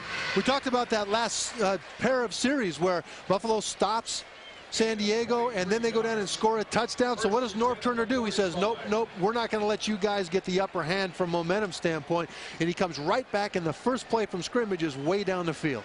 Fourth catch of the day for Conway, 68 yards. Clock running, 6:12. 13-7 Chargers. Hayden, the second tight end in motion. They hand it off. Here comes Tomlinson. Has room, lowers his pads past the 40 to the 38. This is the exact same play they ran the very first play of the game. It starts out looking like a typical off-right tackle dive play. Just a simple zone blocking play. But it's designed to hit way back. So look, take a look at what they do. He's going to come way back here, and Hayden, number 83, is going to get the block on Bryce Fisher, number 85. Bryce Fisher's expecting this thing to be way away from him. Instead, it ends up going right around it. How about the 5'10", 221 man lowering the pads down? Tomlinson now 12 carries, 71 yards. Tim Dwight lines up in the slot. Flutie, ball batted down, incomplete. That brings up 2nd down and 10. Bryce Fisher able to get his big hand up. Well, when you talk about 2nd down and 10, talking to Greg Williams, head coach for Buffalo, he's been the defensive coordinator at Tennessee, and he's very much defensively minded. And he was talking about how San Diego is so successful because they're able to chip away on 1st and 2nd down and get 3rd and short. When San Diego is 3rd and 7 or more for the 1st down, they only convert 10% of those. So right now, the key play in this sequence is right here at 2nd and 10. Can they keep them from gaining more than 3 yards to keep the 3rd down long? Timeout on the field. Chargers will use a timeout. They'll have 2 remaining. Buffalo already spending all 3 here in the 1st half.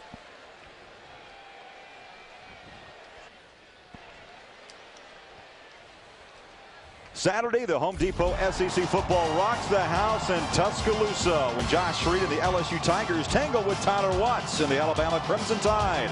It all starts with Tim Brando and Spencer Tillman on College Football Today. That's next Saturday right here on CBS.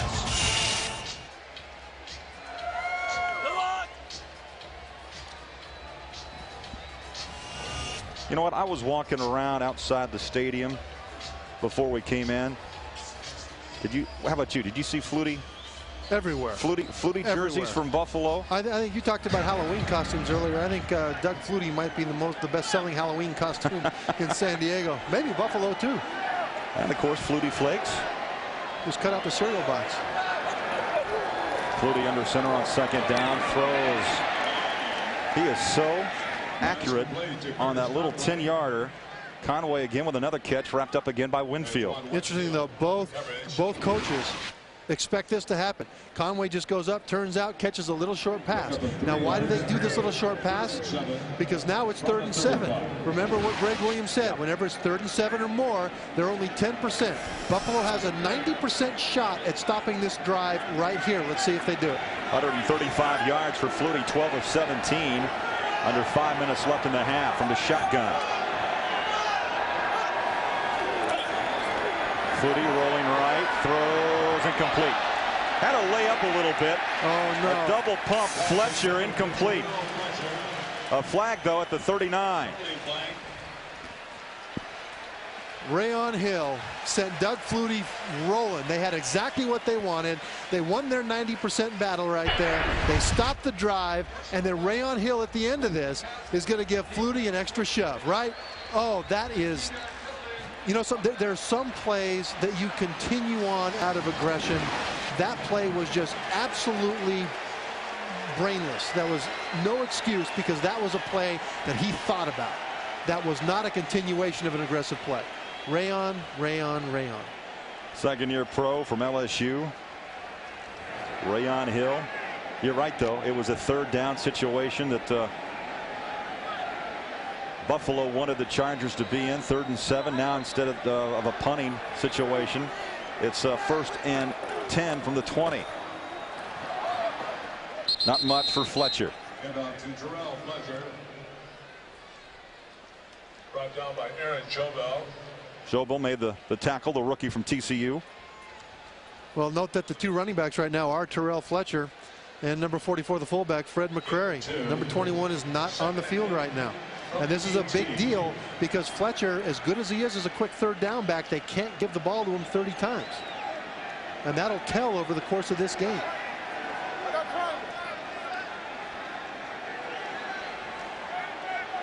Second down and 8.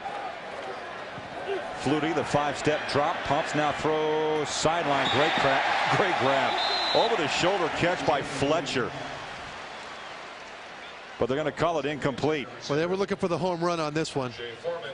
This time, Conway went on a double move, and he was covered in the end zone. Let's go downstairs.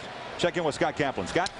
All right, Craig, Trevor's right. LaDainian Tomlinson not on the field right now. They're calling it a bruised hip. They taped up his waist. In fact, they put a plastic pad on the left side of just about underneath his rib cage on the left side. He's not in the game right now. By the way, Ryan McNeil has also returned to the field. Back upstairs, Craig. All right, we'll keep our eye on Tomlinson. 3rd down. Flutie in the gun. Conway in motion. Here's pressure. Now throws incomplete.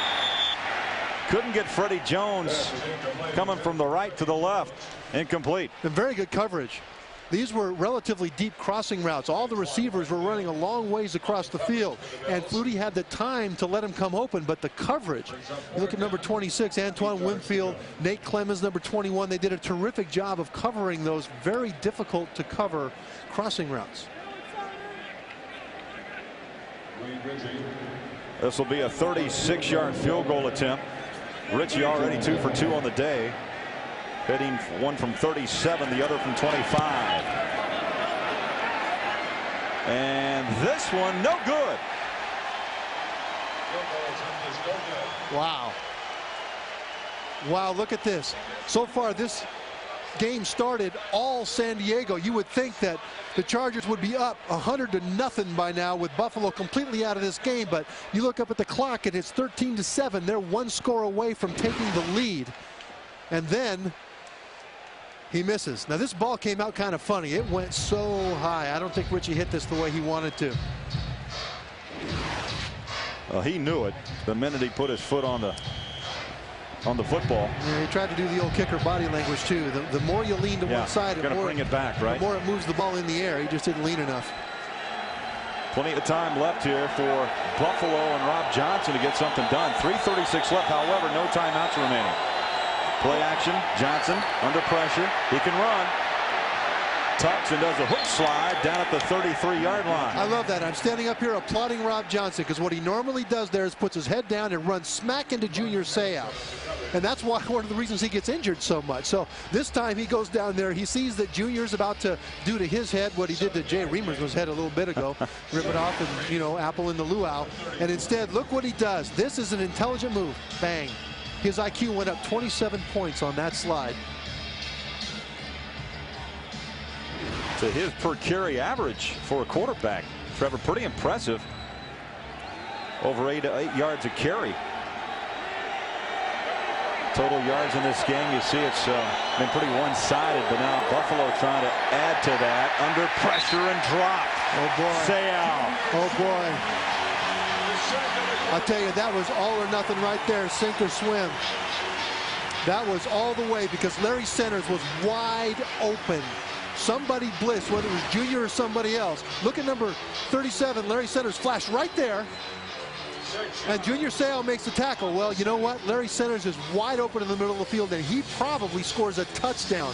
There was nobody within 35 yards of him. Boy, there's one of the most intense players to ever play the game. Junior Seau, 12 years in the league, a 10-time Pro Bowler. Johnson again under pressure. Now tucks and runs at the 30, 35, heads to the sideline, out of bounds at the 42. First down, Buffalo. And once again, Junior Seau chasing him, and he runs out of bounds. Now, one of the things there is that he might not get that first down if Junior Seau doesn't have a nagging groin injury. Junior Seau stepped out of bounds right after Rob Johnson and kind of jumped in the air. Now, right now, it's a race. Now, Junior's right here. Now, there they go. Now, look at Junior. He's trying to run, and he can't get there. He might not get that first down. And I'll tell you what, Junior might want to consider saving that thing. Timeout. 2 minutes left. We'll be back.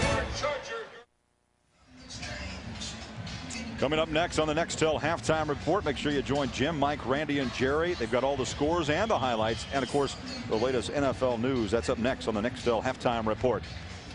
All right, Trevor, 2 minutes to go, but you have no timeouts left. You're down 6. Hurry up offense. What do? You picking around the sidelines, stopping clock? You've got time to throw it over the middle still. Johnson flushed out, hits the tight end, out of bounds, stops the clock. First down, Buffalo at the 46-yard line. Well, look how Rob Johnson is aware of where number 75, Marcellus Wiley, is at all times. Once again, Wiley one-on-one with John Carmen, which isn't fair to do to John Carmen, but Carmen didn't really block him well, but he stayed between him and Rob Johnson long enough for Rob Johnson to see the rush and get out to the side where he was able to complete that pass. And so sometimes when you're playing against a great player like Wiley and you're a bit overmatched because you're a young guy, that's all you can hope to do is just sort of slow him down a little. Buffalo had minus 12 yards in the first quarter. Now in this quarter, 118 going deep.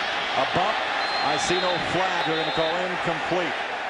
Inside the 15-yard line, Reggie Germany, the intended receiver, and Molden, the left corner, was back there on coverage. And that's the right call. And Marcellus Wiley dictated this one, too. They double-teamed him so that number 84, Reggie Germany, working on Molden, has time to run this deep route. They just get their feet tangled up, and that's inadvertent. That's a good non-call, but at the other end, the reason they were able to call a deep streak like that was because they double-teamed Marcellus Wiley with the tight end.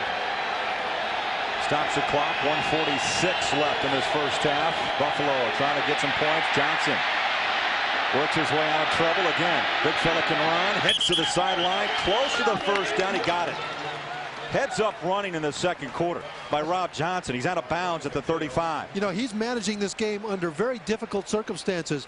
Both of his wings, both tackles, are a bit overmatched right now, and he's got a lot of problems as a quarterback, and yet he is still doing an excellent job. Now, when Rayleigh Johnson comes around, he makes sure he doesn't get the ball slapped out of his hands. And then he sees the open field and he takes off running. But Rob Johnson's a very courageous quarterback. And I'll tell you, I would rather have a courageous quarterback and teach him that it's okay to dump the ball off or to slide in the face of a linebacker than I would a timid guy that, you know, won't stand in the pocket. You see 132 yards of total offense, 35 via the ground. He throws, and it's caught. Another first down for Buffalo. Eric Moles makes the catch. But look at that confidence. A couple of important things happening on this drive. It's a 2-minute drive. They're trailing. They're on the road. Rob Johnson is managing this game. He's in control. Eric Moles is back in the mix. He's catching balls. A lot of good things happening for this young team. What a turnaround from the first quarter. Buffalo on the ground. Larry Centers, who's known for his hands, not really his legs, rumbles and picks up about 5. Jason Perry made the tackle. And this is where we talked about how they didn't need to worry too much about working the sidelines with 2 minutes to go. Now they're at 50 seconds and counting, but they're in position now to be able to score. They did a good job working the middle of that field in addition to the sideline. Second down and 4. You go to the end zone? No, you keep working it down. Johnson underneath, and a big hit. Centers takes his seat. And it's Rodney Harrison, the strong safety. Now at this point, they got to get that clock stopped. 22 seconds and counting. And remember, Buffalo forced early to use timeouts. Now here's where you go for the end zone. They can get a first down, but you want the touchdown here. Third down and 3. Johnson in the pocket. It collapses. He threw as he went down. He was down before he threw it. That's why it's not intentional grounding. 5 seconds to go. The clock will stop for 5 seconds on the sack. They got to get lined up. Jake Arians will try a field goal. And now Chargers will call timeout to try to set their defense. Well, what a chaotic moment. When a quarterback is sacked, the clock will stop for 5 seconds. And so here come the collapse. Number 75 is one-on-one with Carman. He comes in and gets the pressure along with Rayleigh Johnson on the backside. Now with that, well, actually an incomplete pass. It's an incomplete pass. Holy smokes, everybody down there thought it was a sack. They got me caught up in it too, Craig. And the reason is that the offense of Buffalo went running completely off the field as fast as they could go. It was a fire drill with the field goal team rushing out as well. They didn't have to do that. This will be a 41-yard field goal attempt. Arians. Good. What a drive by Buffalo. They didn't get the touchdown, but they cut San Diego's lead down to 13-10 at the half.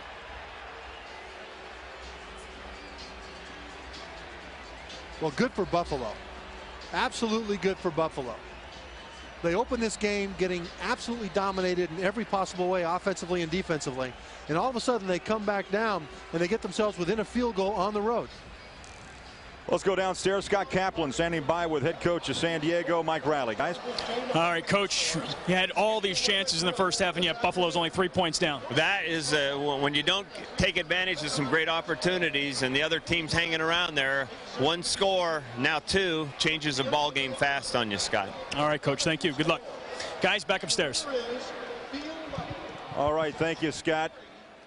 13-10 here at San Diego. It was all San Diego in the first quarter. Bills have rallied back, but still trail by 3. Stay tuned. The Nextel halftime report coming up next.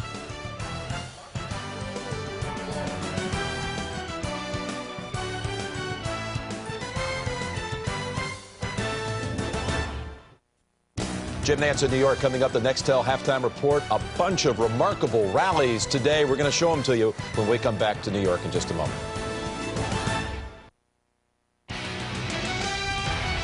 CBS Sports presents the Nextel Direct Connect Halftime Report. Nextel, get right through. Hello, friends. Great day for football. Some super finishes, maybe more on the way. Jim Nantz on the Nextel halftime report. Mike Dicker, Randy Cross, Jerry Glanville, ready to run through it all. You're all ready. I'm ready, baby. All right. Well, first up, let's talk about this game we're watching. San Diego up by a field goal. Earlier, it was the San Diego Chargers and Doug Flutie. Easy one here to Freddie Jones. Looked like it was going to be a sleeper. Well, Rob Johnson sneaks one in. Arians kicks a field goal. And the Chargers are really getting challenged right now by Buffalo. Meanwhile, they're on to the third quarter at Philadelphia. McNabb's completed only 3 passes. The Raiders are playing great defense. So is Philadelphia. Only touchdown, Charlie Garner. 2-yard run. A lot of hard hitting in this football game. Story out in Denver is Tom Brady again starring for the Patriots. He's thrown 2 touchdowns in this one. And he completed his first 9 passes in a row. You know, Jim, he's never thrown an interception in his entire career. 150 passes, all-time NFL record, first 150 attempts. Meanwhile, Miami was up 10-0. Hasselback, Green's back, the Seahawks in this one. And I said this guy should have been starting the whole time. It's Darrell Jackson, 17 yards, touchdown. What a job by this guy, Hasselback. How about the job by Eric Metcalf, signed by the Redskins on Wednesday. He scores on Sunday. Punt return, 89 yards, the 12th kick or punt return of his career. That's an all-time NFL record. He won't be cut on Monday. That's right. Alert the media, they won the first half. Cowboys with Clint Sterner starting at quarterback, runs it in for the lead at 10-3, 4 minutes to play third quarter. Earlier today, Ravens come back from 11. Randall Cunningham rolls out quad Richmond with a great catch. They win at 18-17. Baltimore's back in a winning track. Ah, but the Cincinnati Bengals, there are Bengals, I'll tell you what. 96 yards by Corey Dillon. Dominate the first half. No lead is safe for the Bengals. Detroit Lions and Charlie Batch came back, got a lead. Cincinnati got smart, gave the ball back to Corey Dillon, and they let him handle the hard work. They go on and beat Detroit. Meanwhile, the Jets win with a field goal, 5 minutes to play, 34 yards out, John Hall. And this was the last chance for the Panthers. Really, this game was all about one guy. Curtis Martin rushed for 159 yards, took charge of the ball game. Here's Warner to Holt, and that's answering 25 unanswered points by the Saints. That tied it at 31. Doesn't matter. The Saints and John Carney with 1 second left say, see you later, undefeated teams. Congratulations, you were there, right place at the right time. Tell me about that snag at the end of the game. T.O. dropped the ball. I'm speechless right now. I really can't put it into words. Great comeback. The offense picked us up today. Meanwhile, it's all about the runs. 29 rushes for Mike Allstott for 132 yards going against Vikings that had no contact involved. No contact. None. How about these comebacks? The Bears back from 19 down, Saints 18, Ravens 11. Will there be another in San Diego? Second half is next. CBS Sports presents the Nextel Direct Connect Halftime Report. Nextel, get right through. 13-10. Craig Bolerjack back along with Trevor Maddich. First quarter, Doug Flutie. Second quarter, Rob Johnson. Yeah, and Rob Johnson really was the guy who had to really step up. Everything went great for Doug Flutie in the first quarter. He did well, but it's easy to do well when things are going your way. Rob Johnson had to turn it around on the road and excel in the second quarter to get his team back into this. And so both quarterbacks can be proud of what they accomplished in the first half. First half, you give it a push? First half, Well, you know, you give it a push, but really what it amounts to is that both teams managed, or both quarterbacks managed their offense as well. And as these guys look to look good in this game, their first head-to-head meeting since that whole big debacle and the departure of Doug Flutie from Buffalo. You know, when you talk about giving it a push, it's really got to be the teams. And right now, the teams are pushing it. Third quarter underway, and a big kick about 5 yards deep, and Black will take a knee. And so Buffalo will start at their own 20-yard line. And just moments ago, our own Scott Kaplan had a chance to talk to Greg Williams, head coach of Buffalo. Contact the AAA representative, security office, gate F. This service is provided free. Compliments of the Honolulu Club of Southern California. Scott, this is a close team. If you look at our game, will you have I'll apologize for our technical problems there. And now Johnson throws near sideline. Peerless. Price breaks a tackle. Boy, how many times have you seen Joe Montana throw that to Jerry Rice? Little throw, and Rice turns on the jets and runs. That's one of the attributes of the West Coast offense, is you throw the ball short most of the time and let the receiver gain the yardage in yards after the catch. Peerless Price, a great track man at Tennessee. Once clocked 6.52, Trevor, in the 55-meter dash. I can run 6.52, but, you know, about 20 yards, 20 meters. Living room to the fridge? Yes. Depends on what I'm bringing back to the couch. Yeah, depends if both hands are full, right? Johnson under pressure. Houdini throws. Oh, incomplete. Sheldon Jackson, 88. Incomplete. The backup tight end, Rogers Beckett, had a big hit. Well, more than just Houdini. Once again, both defensive ends of San Diego beat their tackles one-on-one. And Rob Johnson has to defeat each one of them on the scramble. First Rayleigh Johnson there, and then Wiley there. He's got to beat them both individually, and then he gets the ball away. And so the good thing there is that, you know, he's not dizzy. Usually if two defensive ends come free at the same time, the quarterback ends up seeing little birdies flying around. Double tight set on third down and short. Call it one. Chargers showing blitz. Seau creeps up. Heavy pressure. Johnson out of the pocket. Little push pass sideline. And down around the 45-yard line. Boy, that looked like Flutie. That's improvising a little bit. Well, Rob Johnson said yesterday that last year's offense was much more an improvisational offense. This year's is much more structured, but, you know, that was a Doug Flutie move. He just flipped the ball out there. Once again, he's got to get away from Rayleigh Johnson, number 99. He scrambles out, thinks better of it when he sees big number 37, Rodney Harrison, coming, and just flips the ball. That's good improvisation in an offense that's supposed to be highly structured. 1st and 10. 3 wide receivers set for Buffalo from the 45-yard line. Squeezing out some hard yardage. Larry Centers. Larry Centers been around this league, Trevor, a long time, 12 years, out of Stephen F. Austin. NFL's all-time career receiver by a running back. It's amazing. 720 catches. 4th on active receptions list and 13th all-time receptions list, but number 1 as a running back. They've got him split out wide right now as the wide receiver up at the top. Again, pressure. They tried to hit the hot slant, incomplete. It was up for grabs. Bodies on the deck. It was Peerless Price, the intended receiver. Ryan McNeil there to make the hit.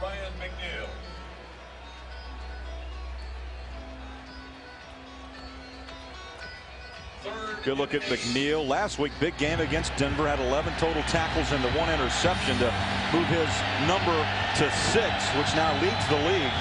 And this crowd on their feet waving the crazy towels on 3rd down and 8.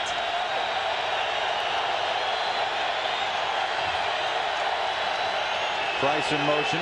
Johnson throws far sideline, and leaning out close to the 1st down, Eric Moles. And McNeil trying to hold him off on the 1st down, but looks like the spot will give Buffalo fresh downs. Well, Moulds is not really built like a receiver. His physique is more like a strong safety. So once he makes this catch, the cornerback, Ryan McNeil, is trying to pull him down. But at that point, it's brute strength against brute strength. And Eric Moulds is going to beat most corners in the league. Moulds now 4 catches for 31 yards. Clock running, coming up on 12 minutes left, third quarter. Tight game. Buffalo taking the opening kick here and moving. Travis Henry tripped up, but again rips off 12 yards. Rodney Harrison made the tackle at the 32, call it the 31-yard line. It's important that they continue to hit the run, because the running game is how they're going to get to those second and third and short situations where they can get first downs. And one thing that defensive coach Greg Williams, defensive-minded, told us yesterday is that an offensive coach will get away from the running game late in the game sometimes, but a defensive coach, no matter what the score is, will keep running. 8th play of this drive. 2 wideouts near side. Play action, protection for Rob Johnson. Still looking, good coverage downfield and throws it away. Now they only had 2 receivers out that time. Peerless Price was short. Eric Moulds was deep. And Eric Moulds was double covered. There was nowhere for him to go. And Johnson took a shot. Looks like he's holding on to the what, right ankle? Oh boy. Yeah, that's and Alex Van Pelt, his backup, number 10, 6-year pro out of Pittsburgh.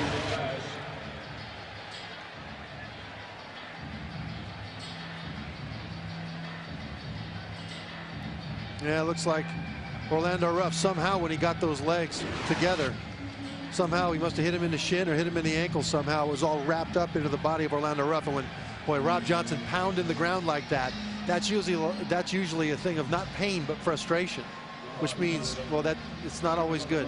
You know, we saw him walking and warming up.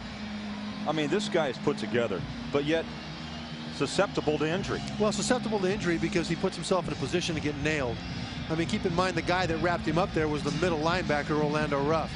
And so he was trying to make that play down the field, and really, you know, he went back to his habit. This is a habit he's got to break, which is hold the ball too long, waiting for a big play to come open down the field and take a hit a lot of times. Now, he doesn't do that to pad his stats.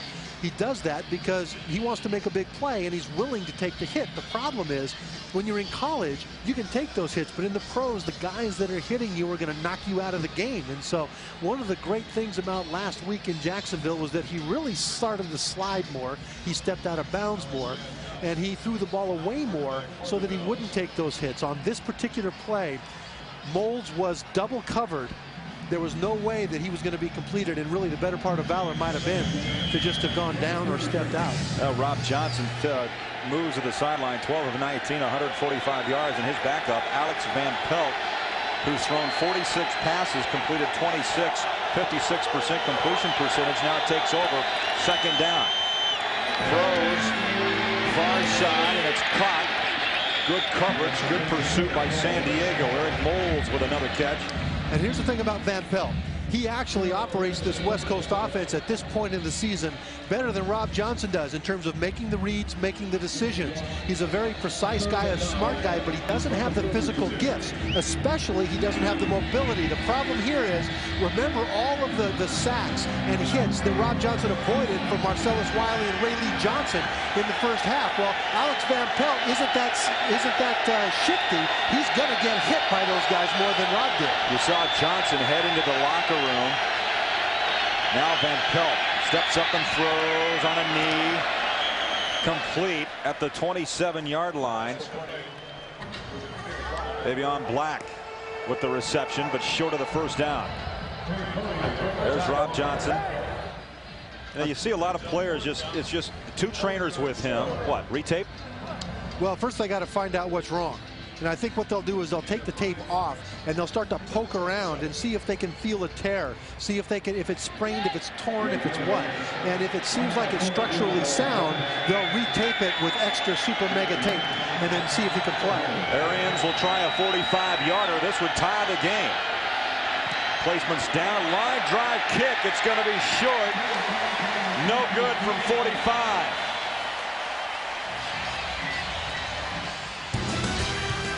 .54 left in the third quarter, and the Chargers up by 3. Welcome back to San Diego. The Chargers leading the Bills 13-10. Rob Johnson's been taken off the field. That means Alex Van Pelt is now in at quarterback for Buffalo. Interesting story this week, John Butler told us. He said, while Johnson and Flutie were at each other's throats last year, it was Alex Van Pelt who kept that locker room together. He becomes the third part now of the Johnson-Flutie saga. Back up to you, Craig. Thank you, Scott. Peacemaker. Now Flutie. First offensive series. Bills showing blitz. They stay on the ground. Tomlinson stacked up, lost a yard, back around the 26, or pardon me, the 34-yard line. So Van Pelt was the peacemaker. I guess that would make him the Pepto-Bismol of the Buffalo locker room last year. You know what? Good way to put it. Tums, Rolaids, whatever you want to say. He was the antacid because there was plenty of acrimony in there. You've got two quarterbacks in Flutie and Johnson that are absolutely competitive. Neither one had any intention of being the backup, and it ended up being an untenable situation. Second down, 11. 35-yard line. Flutie, quick throw over the middle, complete. Jeff Graham, who had 7 catches last week against the Broncos and a pair of touchdowns, pulls down a big grab here. Ken Irvin made the tackle. You know what strikes me here, Craig, is that ever since the end of the first quarter, we have not talked much about San Diego's offense because they haven't done much. All of a sudden, this play comes up, and it's like, oh, wow, the San Diego offense is here still. You know, and so it looks they've got to sort of restart and reset and get things going. Well, Flutie was 12 of 19 in the first half, 135 yards, but got most of those in the first 15 minutes here in San Diego.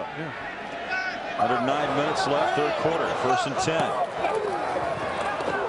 Flutie, deep drop, throws up and over, connects. Ball's on the deck. They're going to say, I saw one official say incomplete, and another lets this play run out. It was picked up by Brandon Spoon. You know what's crazy is the officiating crew doesn't know. I saw 3 of the officials chasing that play, looking over at the referee to see what he was going to say happened. A catch and a fumble. Buffalo football. Wow. Spoon, the rookie from North Carolina.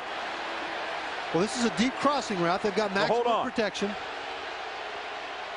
No, they'll replay that, and that's definitely an incomplete pass. Yeah. No way in the world he had.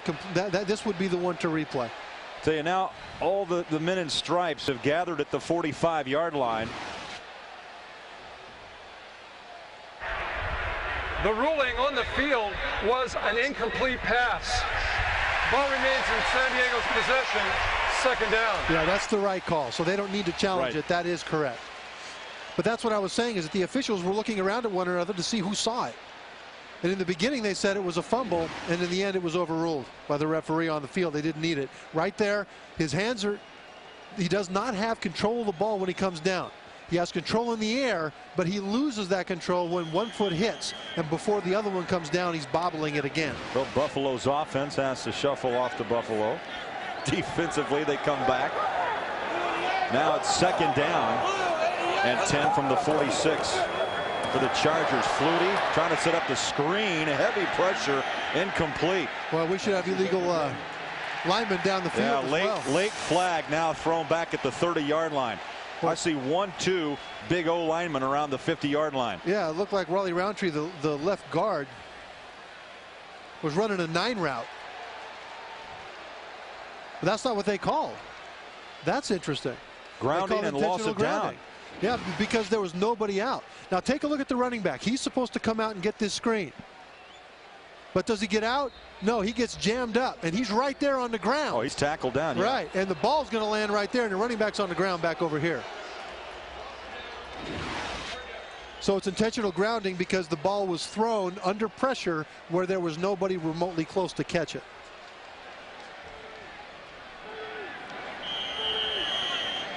Rob Johnson in the locker room. Put a clock on it, about 7 minutes of actual clock time. And he's not limping. No. He's not limping. And he looks focused. I like that. His eyes are small. They're not big like teacups. Third down and 24. 4 wide out. Shotgun. Flutie. Steps. Throws. Oh, what a catch at the 50-yard line. Up in traffic. Curtis Conway. Keon Carpenter got the lick, but Conway able to pull it down short of the first down. Yep, they got a punt. And again, a confidence building drive-ending play there on 3rd down for this defense. Conway's at the top of your, or the left of your screen, number 80. He makes a nice catch, that's fine, but it's short of the 1st down. So Bennett will kick from his own 35-yard line. Trying to punch this ball inside the 10. At the 13, it's Price. Peerless Price at the 25, breaks the tackle at the 30. And Peerless Price out of bounds at the 35-yard line. Ronnie Jenkins, playing some special teams, made the tackle. Rob Johnson's back. The helmet's tied on, and we'll be back. The NFL on CBS is sponsored by Southwest Airlines, proud sponsor of the NFL and official airline of Super Bowl 36. PS1, wherever, whenever, forever. And by Chrysler, drive equals love.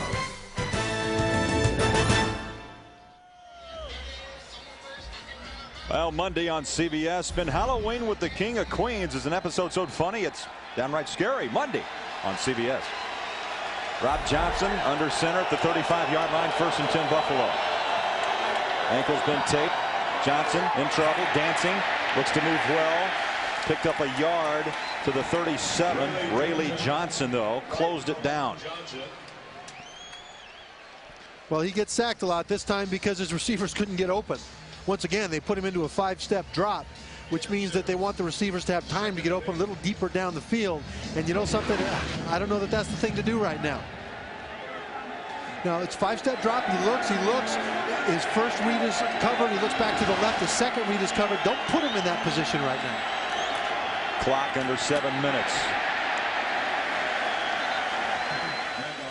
Buffalo tries the ground. Not much for Travis Henry. And John Perella has a couple words for the rookie. That guy's got a Harley Davidson, an Ultra Classic. I went out and looked at it at their practice facility, and it had a helmet on the seat about the size of New Jersey. Hey, when you're 6'3", 305, you got to have that big seat. Well, he's pure Americana, and he went ahead and put the wood onto Travis Henry that time. This game, I'm sure, means a lot to him. He's got the Buffalo connection, as I mentioned. 2nd-round pick back in '93. Johnson throws near side, caught. Good. Eric Moles, who's been very busy, close to the 1st down, depends on the mark at the 45.5-yard line. Alex Molden made the hit. I like this. I like this. This is relatively short. Now, it's 3rd and long, and you know he's very close to the 1st down here, but I like it that they allowed Rob Johnson to throw it short and then require the receiver to run past yardage required for the 1st down, rather than let the routes develop that deep, because that puts Rob Johnson at risk. Very close. One chain link. Look at that. The offensive line wants to go for it, so you have to. The offensive line is looking at Greg Williams, head coach, and saying, you know what, go for it. And when the offensive line says that, you do not turn the big boys down. Eric Moles, by the way, on that last catch, just tied Bob Chandler for 5th place on Buffalo's all-time receiving list. He now has 295 receptions. I'll tell you right now, big 97 John Perella is going to be right in the middle if they try to run up there. Buffalo, Trevor, 4 of 7 this season on 4th down. Rob Johnson needs about a half-inch. Keeper, up and over. Got it.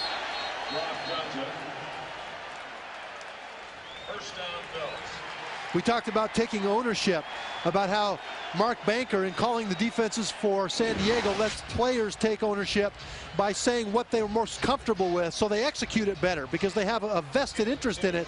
Here the offensive line said go for it, so they said, okay guys, nothing tricky, you want to go for it, we're gonna pound it right there with you. And there's Greg Williams in his 1st season, hired back on February 1st. And that fist goes to the offensive line. Former Titan defensive coordinator, now with his first opportunity as a head coach. Johnson can run, and a lot of room at the 40. Oh, slide. I see no applause from you. You're right. No, one time slide. he had the hook slide, and you were applauding. This time you said get down, but flags are down. There are 2 flags down. There are 4 guys, 2 Chargers and 2 Bills, that took about 30 seconds to get up off the ground. Big train wreck back there around the pocket.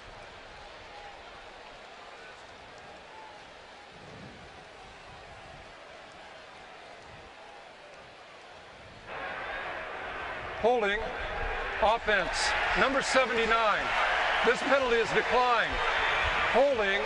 Left tackle. This penalty is accepted. 10 yards. Repeat, first down. Well, the first one on Reuben Brown. That's the 5-time Pro Bowler. And then John Fina, number 70, also flagged. Well, they're both going to hold. Let's see what happens. Yeah, Fina makes a tackle. Yeah, and then you can see, yeah, both of them held. Both of them held. They're trying to protect their quarterback. And you know what? I like that. Those are two veteran guys. They didn't let their quarterback get hit. Better to take the loss of 10 than to get him hit. Double tight set to the near side. Chargers bringing some heat. They throw underneath. Ball tipped around and caught. Well, that's pass interference. He was hit before that ball got there. That's why it was tipped. Peerless Price picks up 2 yards the hard way up to the 39-yard line. Tate Cody was there, the rookie from Florida State. Well, there's not a whole lot of organization here on either side right now. This is not looking like precise offense or defense. It's looking like 22 guys running around out there in the dark.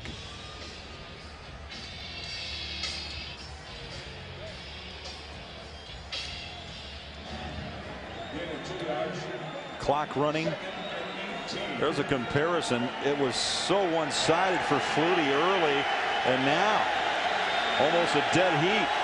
And he's frustrated. Look at that frustration on his face that he's standing on the sideline with a cap on. Rob Johnson on second down, sets it up, the screen. Henry at the 40, Henry at the 45. And Henry bangs his way to the 46-yard line. Leonardo Carson put the helmet on him. You know what? I can't imagine why Junior Seau was still on this field. He blitzed that time, and he ran a lot slower than I would backwards because that groin is bothering him. And the problem with a groin injury, take a look at Junior. He'll be coming from the right side of your screen, 55. Look how slow he comes in there. When you've got a groin injury, it's not like other injuries that don't deteriorate. Some injuries, like Marcus Wiley, who has a broken foot, if you can deal with the pain, you can play. A groin injury will deteriorate, and Junior shouldn't be there. We'll take a break. 3:52 left, third quarter. Tight one here in San Diego. Leonardo Carson and Rodney Harrison hit each other, teammates, helmet to helmet with their heads down. Oh, right there. I'll tell you what, Rodney Harrison came into this game. That is dangerous. He came into this game 3 inches taller than Doug Flutie. Right now, I think they see eye to eye. We can make that joke because he's okay, but you know something? He might not have been. That was dangerous. 4 tackles on the day as the catch is pulled down by Larry Centers, now with 125 straight games with a reception, but a flag down. Well, that's the scariest thing in football, in my opinion, is when guys have their head down and they get struck on the top of the head, because you cannot, your neck muscles have nothing to do with buttressing that. You know, there's been a rule ever since high school that is never hit what you don't see. Yeah. Because if you can see it, that means your head is up. If your head is up, that means that you can deliver quite a blow and you'll be all right.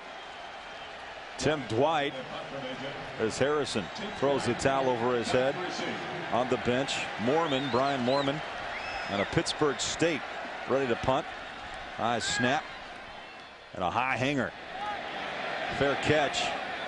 Dwight pedals back at the 11-yard line. 41-yard kick. Flutie will have it when we come back. The NFL on CBS is sponsored by Nextel, how business gets done, and by Sun America, the retirement specialist.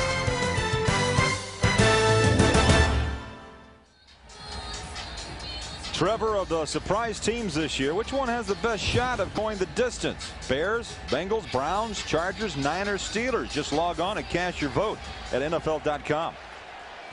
I don't know, you got to look at Bears and Steelers in there are just having incredible seasons. Whoa! Flutie. Safety. Where do they mark him at? Oh, inside the 1-foot line. Well, that's the advantage of being so small. He wasn't big enough to straddle that white line there. Boy, Bryce Fisher had him wrapped up. Well, now Doug Flutie knows what it's like. He knows what it's like to be Rob Johnson. He loops inside, comes completely unblocked, and now Flutie's going, what do I look like, Rob Johnson to you? Completely unblocked right in the face of the quarterback. Well, that's a scary thing for a quarterback, and he strips the ball out. I'll tell you what, right now,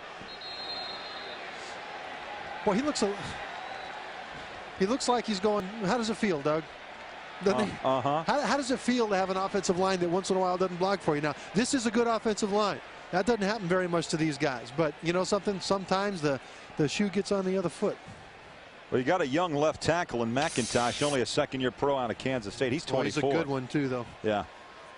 Yeah, they're going to challenge this. Price is going to rip the ball out. Now, take a look at what happens. The ball... And so they've got two things to look at. One is it a fumble? I don't think it is. The second thing is it a safety? Which is tough. You know what? I thought Flutie may have done a very smart thing. He knows he's in big trouble. Look how quickly he tries to get on the deck. Yeah, you can see his knee right there. Yeah. His left knee, he takes it and sticks it down. But this is going to be very, very, it's definitely not a fumble. He's down before the ball comes loose. So the question then becomes, was that knee down before the ball broke the plane?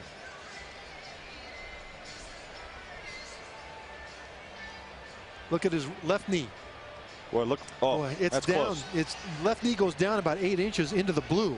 And it doesn't have to be into the blue. It's the beginning of the white line, the green field sign to the white line. That is the beginning of the plane of the end zone. So that knee came down inside. It depends on, though, where the ball is, because the ball was in his right arm, which was the upfield arm.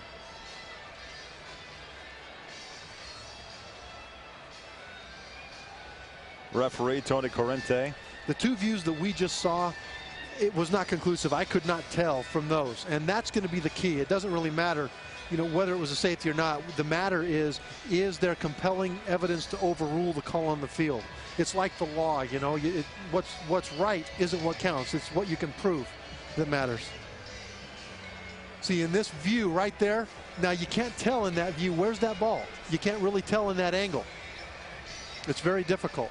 It looks in that angle like it is a safety, but it's hard to tell.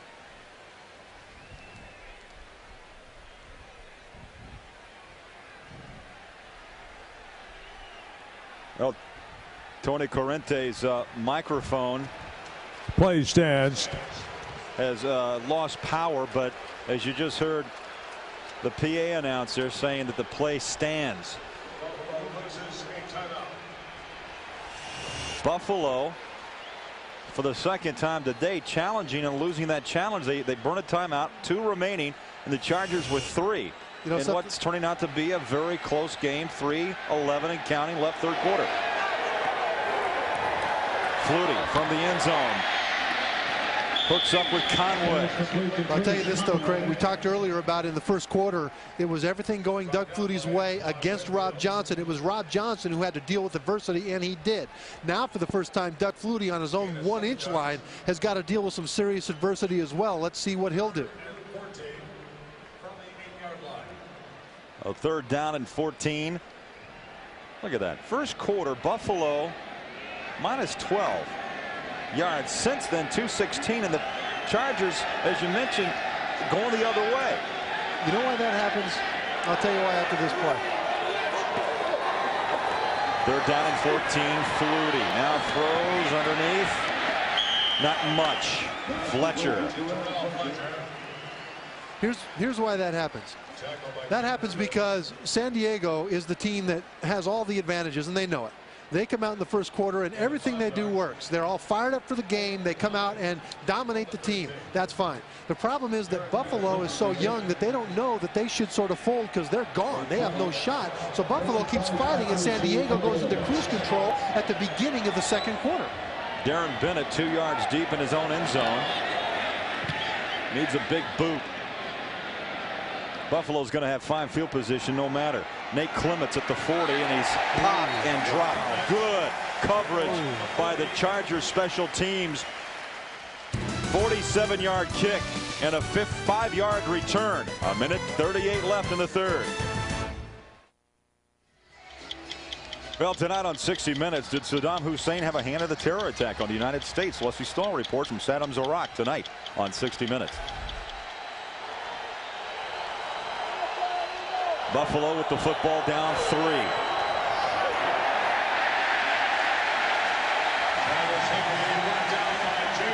Seau who's got the groin problem, still finding a way to get it done. Well, he's finding a way because he anticipates what's happening. He's smart. He knows what they are going to do based on how they line up, based on where the offensive lineman's eyes are darting. I mean, lots of little things that he looks at. He's not able to get in there because of physical ability. He's able to get in there because he reads the play.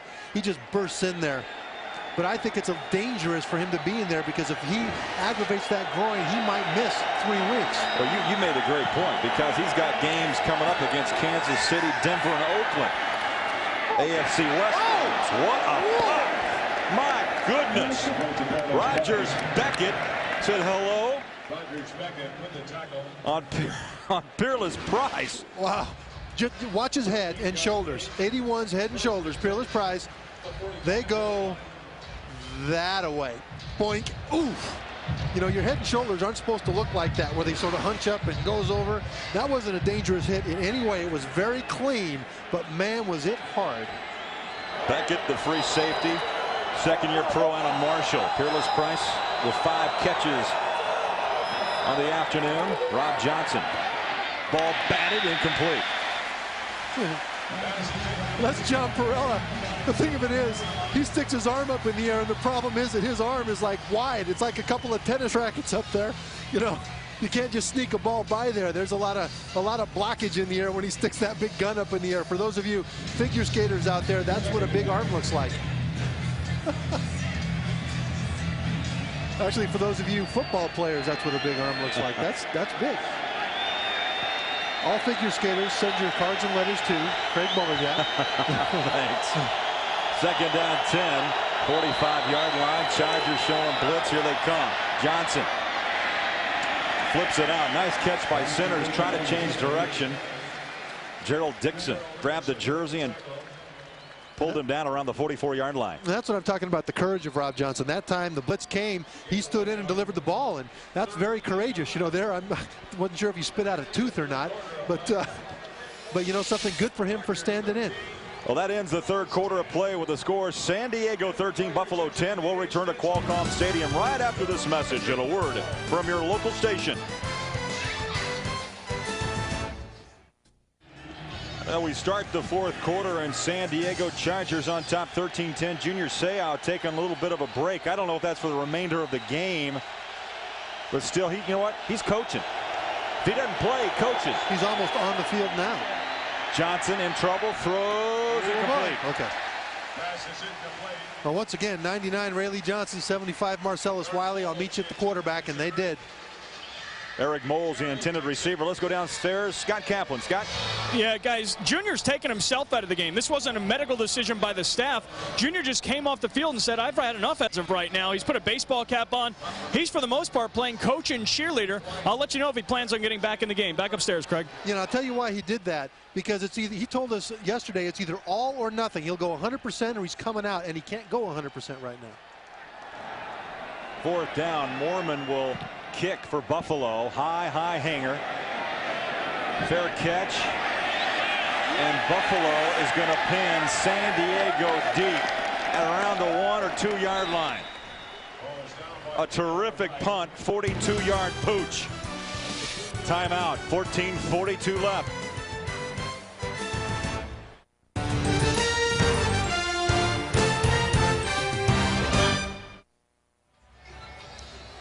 Thursday on CBS. Find out why just getting a drink of water can be a life-threatening adventure. Don't miss an all-new Survivor Thursday on CBS.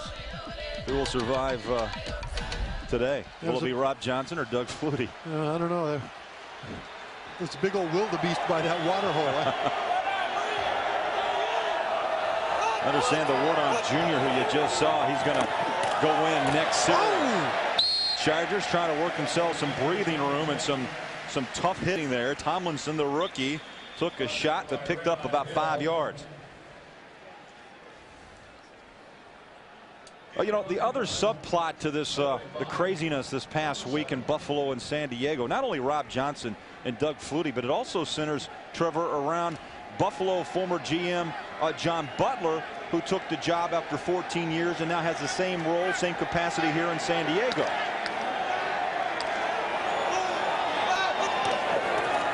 Flutie, second down 5. First down, Chargers. Jeff Graham able to get underneath the coverage at the 29-yard line.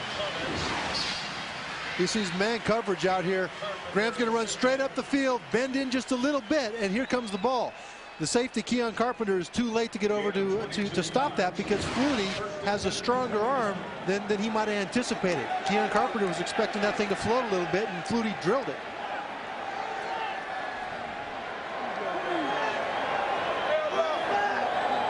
That's the Chargers, only their second first down this half.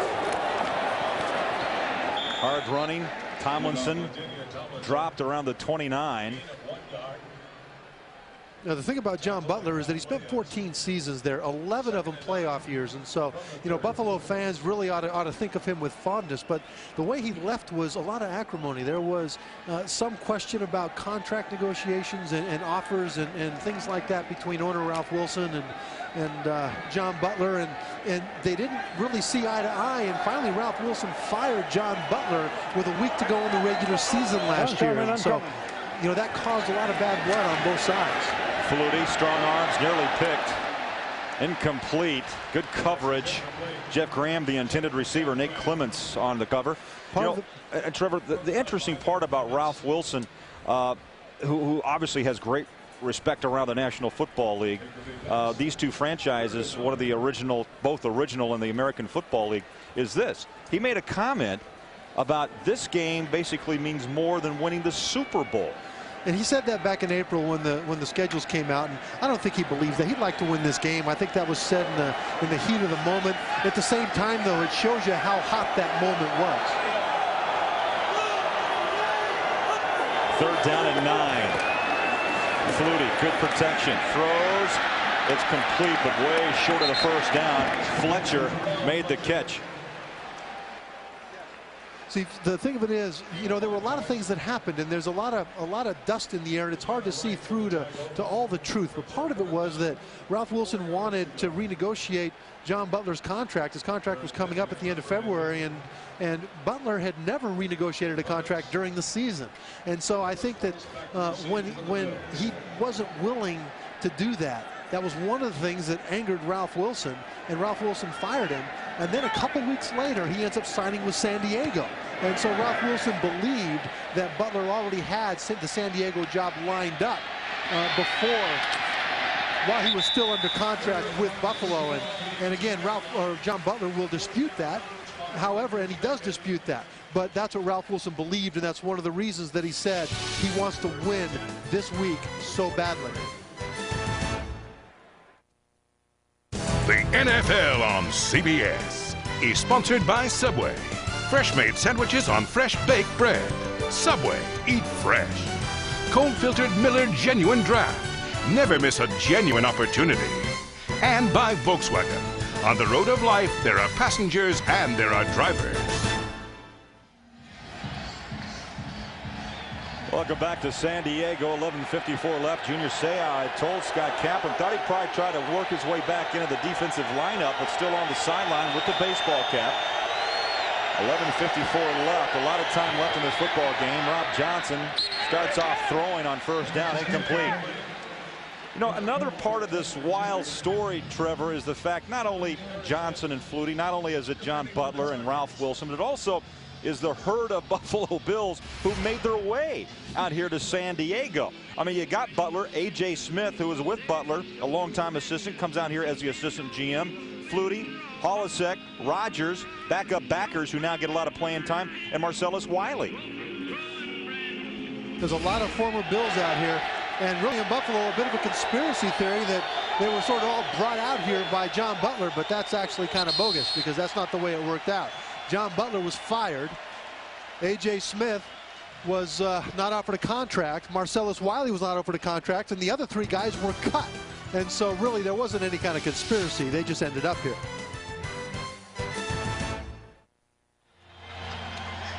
Follow all the games on NFL.com, and after the games, get in-depth analysis and recaps from the experts only at NFL.com or AOL keyword NFL.com. 13-10, San Diego leading Buffalo. 11:50 left. Crowd alive. Second down, 10. Rob Johnson throws complete, but a flag. Thrown where you would think of holding. Well, everybody went short. They had 4 receivers out in the short zone. Problem is, they ran right to the coverage guys. And Rob Johnson wanted to deliver the ball on a 3-step drop. The offensive line expected it to be gone. But when those defensive linemen kept on rushing, all of a sudden the offensive line has to reset because Rob Johnson. Number 70, 10-yard penalty. Repeat, second down. Rob Johnson looks to his right, and then he hesitates because the coverage is there. He drops back another couple of steps, and then the offensive linemen are all freaked out because the defensive linemen are doing weird things that they don't expect on that play. 6 flag thrown against Buffalo for 46 yards. The Chargers have been flagged 5 times for 49.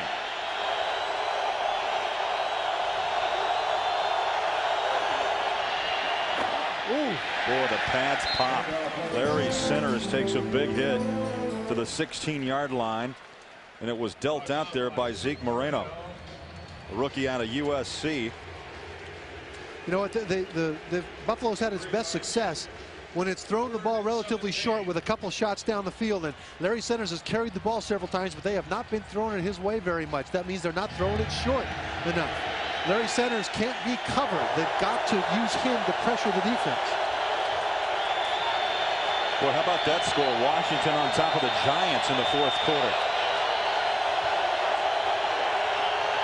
Johnson throws, picked off. Jason Perry walks in, touchdown.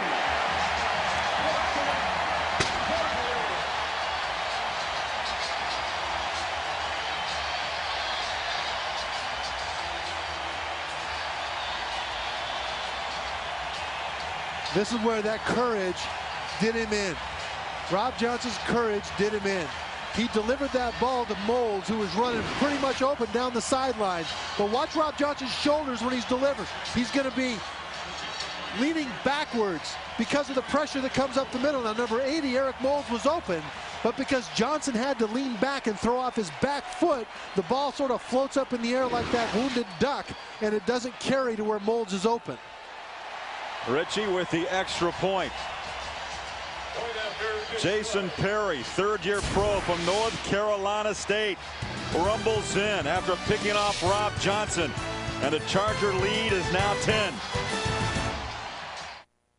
The NFL on CBS is sponsored by Dr. Pepper and your local Dr. Pepper bottler. Dr. Pepper makes the world taste better. And by Burger King, home of the Whopper.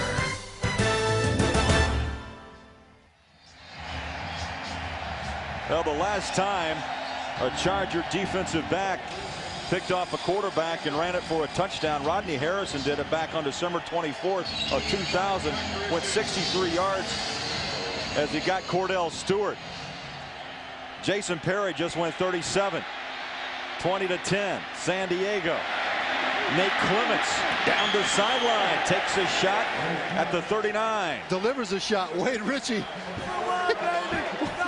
Welcome to contact, Mr. Ritchie. That, you know, I tell you, he's getting high fives right now because he's on his feet. He ought to be in a bucket right now. Look at number 5, Wade Ritchie. He doesn't hit him. He gets hit. Look. Ooh. You got to give that guy a lot of credit because his body is not conditioned to get thrown in there like that. Well, for those of you expecting to see 60 minutes, you are watching the NFL on CBS in the game between the Buffalo Bills and the San Diego Chargers. Craig Boller-Jack along with Trevor Manich, and our score is 20-10 San Diego. 60 minutes will be seen in its entirety immediately following this game in the Mountain and West Coast time zones. Stay tuned for that. 10:21 left here in San Diego. Buffalo. Rob Johnson throws deep, has a man. Goodbye!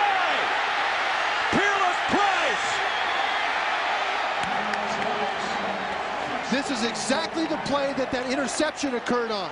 Exactly, except on the opposite side of the field. The receiver ran a streak right up the sideline. It was cover 2, so a safety was coming over the top, and Peerless Price did what Eric Moulds did. Peerless Price outran them both. The problem is the time before, Rob Johnson did not have protection, and he was hit as he threw. This time he had great protection, and he could deliver that ball way down the field. He could step into the throw, and that's not the difference between a good quarterback and a bad quarterback. That's the difference between a quarterback with time and a quarterback without time. Boy, 61 yards. Did Rob Johnson answer the call after being picked? Away.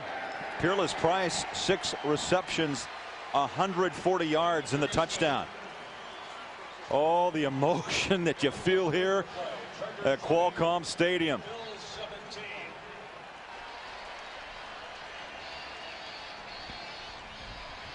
Did you see the smile, Trevor, from Flutie when that ball went in for 6? Well, it wasn't a smile, it was a grimace. But watch Rob Johnson step into the throw, and that's a long ways down the field. That ball goes about 35, 40 yards in the air.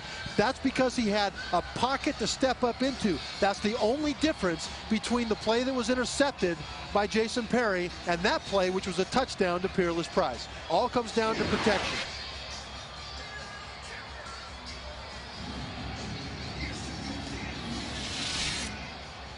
$10-11 left. That's a lifetime in this league. And you know, if you want to talk about this being a duel between the quarterbacks, both quarterbacks now have had adversity in this game. Both quarterbacks have been in a position where they've had to rally their team from down. All of a sudden now, Doug Flutie has to answer the call because his team is still up.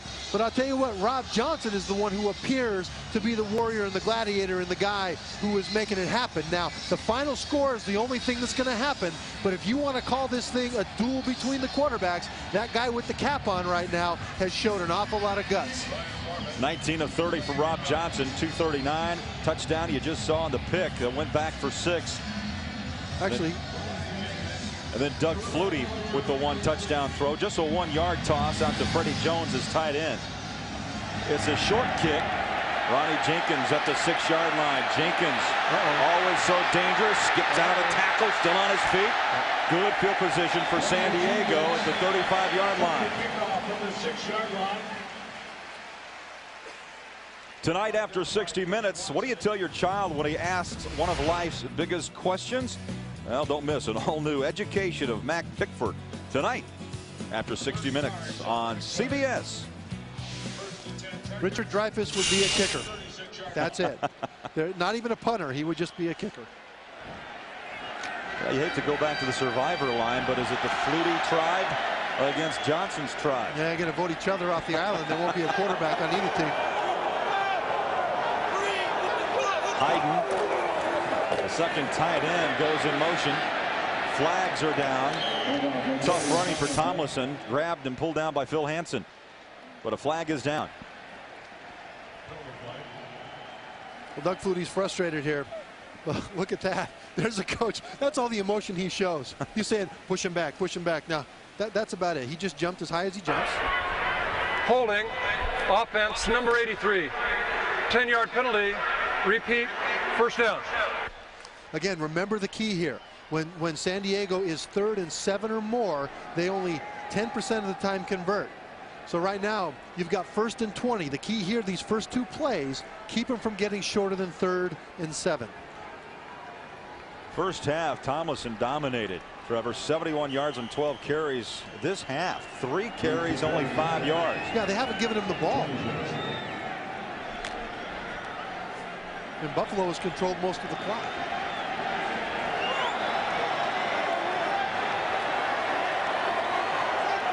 First down 20 for San Diego from the 25. Flutie steps and throws. It's caught. And leaning out to the 37-yard line is Jeff Graham. Winfield made the tackle. Now on this play, 2nd and 9, they got to make sure they don't get more than 2 yards. That's Buffalo's goal on this. Make San Diego be 3rd and 7 or more. They got to hold them to a 2-yard gain. Conway now 8 catches, 107 yards. Graham having a heck of a game as well. Flutie on 2nd down. Over the middle. Fletcher. That one came from Flutie's hip. That's the magic pixie dust of Doug Flutie. Fletcher is covered by linebacker Jay Foreman. Flutie double clutches this. He double pumps it. And I don't think he even means to. Look at Flutie's right arm. And then he goes. Well, the problem is that check that, it's 53. It's Keith Newman. Newman thinks that that first clutch right there is the pass, and he breaks on it. Fletcher sees it doesn't come and goes up the field. You know, again, that's another ball that should never be completed, but it's got magic Flutie pixie dust on it. Fletcher, 7-year pro out of Wisconsin. Conway in motion, first down. San Diego, Flutie steps and throws. It's caught at the 23. Conway just stacking on the stats. Nate Clements bumped him out. Look at that look on Doug Flutie's face. Absolute determination. He knows what's at stake. This is just a simple pitch and catch. Again, not an easy throw. It's about a 15-yard out. So the quarterback's got to drill it. But Doug Flutie knows what's at stake. And Craig, you know what's at stake here? They're looking for a share of first place in the AFC West. That's what's at stake. Now, he'd like to win this game for all the emotion involved with a personal duel and all that stuff, mumbo jumbo, really. But man, he wants to win this game because he wants to go to the Super Bowl with his team. Conway in motion, first down. Flutie again fires, incomplete. He wanted his tight end. Freddie Jones was tied up, stops the clock with 7:29 remaining. This is an important drive for Buffalo. 7:29 to go. If they can hold them to a field goal here, they're one touchdown away from taking the lead. If it's a touchdown, then they've got to score twice.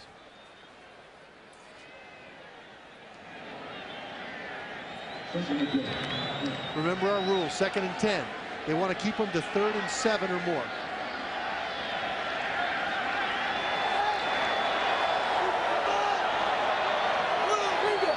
Flutie with 2 wideouts. Picking his way through is Thomason, not much.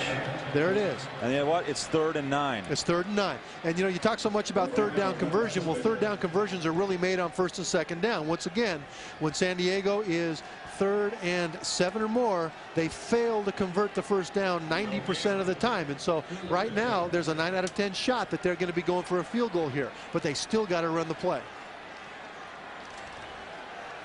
3rd down conversions, 7+ yards, as you were just mentioning. Chargers 2 out of 7. Flutie, shotgun, 2 wideouts, top of your screen. Flutie, that ball may have been tipped, or that come off his hand at a bad angle. 4th and 9. Well, he had Tim Dwight up the middle. Looked like he could have hit him, but he was looking for the hot hand, which was Conway up the sideline. But once again, it worked out. These are the statistics. These are the odds. Yeah, that gets tipped. That's big number 92. Tyrone Robertson gets his hands up in the air.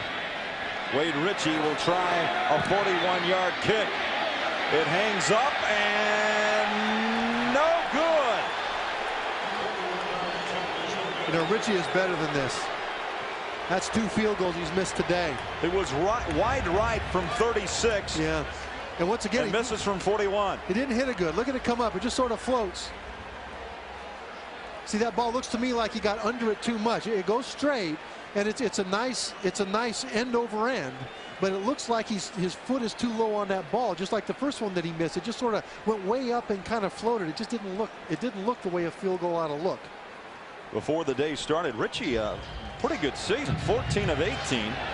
In the field goal department today, 2 of 4. That's what I mean. That's not like him. He's a good kicker. 6:36 remaining. Timeouts look like this. Chargers have 3. Buffalo with 1. Johnson sets and throws down on the carpet. Did he get it? What tough catch.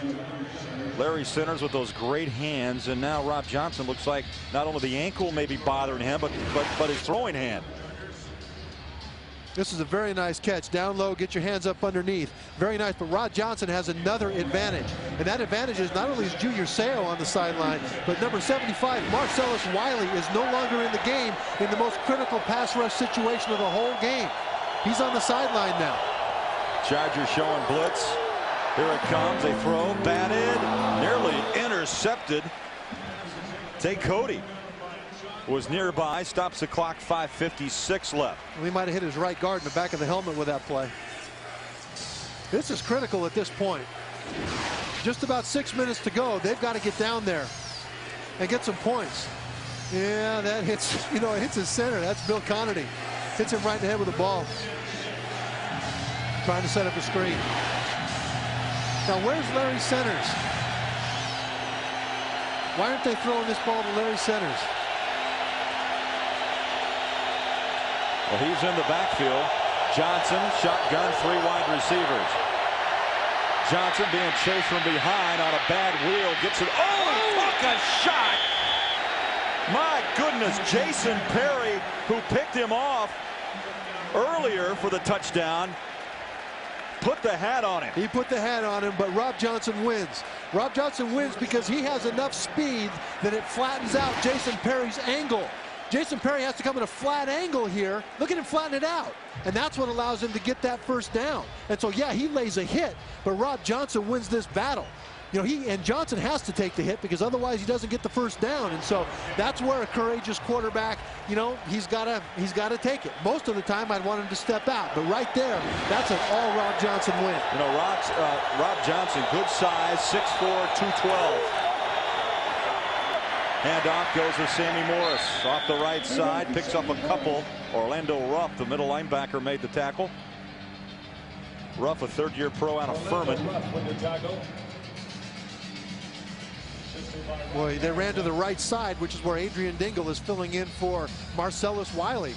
Now, he's had a broken foot, and so I don't know if that broken foot flared up on him, but he's standing right on the sideline holding his helmet in his right hand and not able to be in there at this critical time. Under 5 minutes left. Buffalo driving. Johnson throws. Far sideline near the first down. Peerless Price. Let's go back to New York City. Jim Nantz for an update on New England, Denver. All right, thank you, Bowler. Tom Brady had not thrown an interception in his first 162 attempts as a pro. Now he's thrown 3 in his last 8 attempts. Denard Walker runs this one back to put the Broncos up 11 with 2 minutes to play. Let's go back to the Bowler and Trevor. Thank you, Jim. You know what? He had such a great opening with his games there. I think he needed to learn that even Tom Brady can't throw the ball through defensive backs. Third down, less than a yard. Flags are down. Henry with enough yardage for the first down, but flags are down. We just got a report that Marcellus Prior to Wiley. the snap, false start. Offense, number 88. With a groin strain. 5-yard penalty. Remains third down. Yeah, Marcellus Wiley, groin strain, same injury that has Junior Seau on the sideline. 88 is Sheldon Jackson, their best run blocking tight end. They had him in there on that third and short. There's Marcellus, and that's a frustrated man right there. He knows the importance of this game. Again, win one for Doug Flutie, that's one thing. Look at that look on his face. That's a serious guy. The thing of it is, he's thinking Super Bowl. He's thinking Super Bowl. And every win counts. And right now, they're ahead by 3, but the opponents are driving and they're on a roll. And he can't help. 4:48 left. Third down and 6. Out of the backfield comes Moles. And now a timeout. That's a good timeout. That's a very good timeout because it's their last. Yeah, well, still though, 3rd and 5. That's a good timeout. This drive is critical to them. There's less than 5 minutes to go, and if they're not sure what they're doing on this 3rd and 5, they better make sure they know what to do. Trevor, this game has a lot of similarities to a year ago back at Ralph Wilson Stadium. In fact, last year, San Diego's Rob Johnson had a career number across the board that ended when Neil Smith knocked Johnson out of the game in overtime. Well, back up, Doug Flutie kept the OT drive alive and set up Steve Christie's 46-yard game-winning field goal. High snap, the kick is away. Good!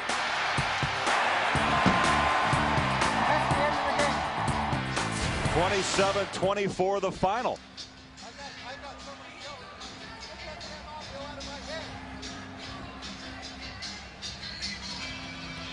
Okay, well, now they're reset. Now they're ready to go. They took their timeout. It was an important timeout for them, but man, that's an important time to take it. So now, what is Buffalo going to do? They've had time to think about it. They got man coverage on the left side. 3rd down 5. From their own 46-yard line, Johnson pumps, throws, wobbly ball, tip, caught! What a catch, pulled down by Moles at the 22. Rob Johnson sees the man coverage on that side, throws the ball up in the air, and he threw it short so that Moles could come back to it. Keep in mind that the receiver is going to see the ball in the air before the corner. He'll react back. So it's a double move, a pump, good coverage, but the ball is short. Now after that, it's just a matter of who's able to close to it better. And I'll tell you, I'll take Eric Moulds over most safeties in the league. And Jason Perry's a good athlete, but he's a backup. Trevor, it was obvious, and Moulds was just trying to play some defense right there to keep the pick from happening, but he ends up with the football. 1st down. And leaning out to the 15, the 14-yard line, Travis Henry. Travis Henry, very little used in this game, but boy, whenever he's been given the ball in the second half, it's been for an important run. Now take a look at this. It'll come out. Let's see if this ball's tipped. Well, no. Johnson's arm, actually his elbow, hits his left guard. That's Brown, Reuben Brown. That's why it came out short. But even so, a lot of times they'll throw it short intentionally. That's an example where an accident turned out to be a good thing. 3.5 minutes left. 2nd down 3. Johnson throws near sideline, and wrapping up is Peerless Price. McNeil knocked him down inside the 10.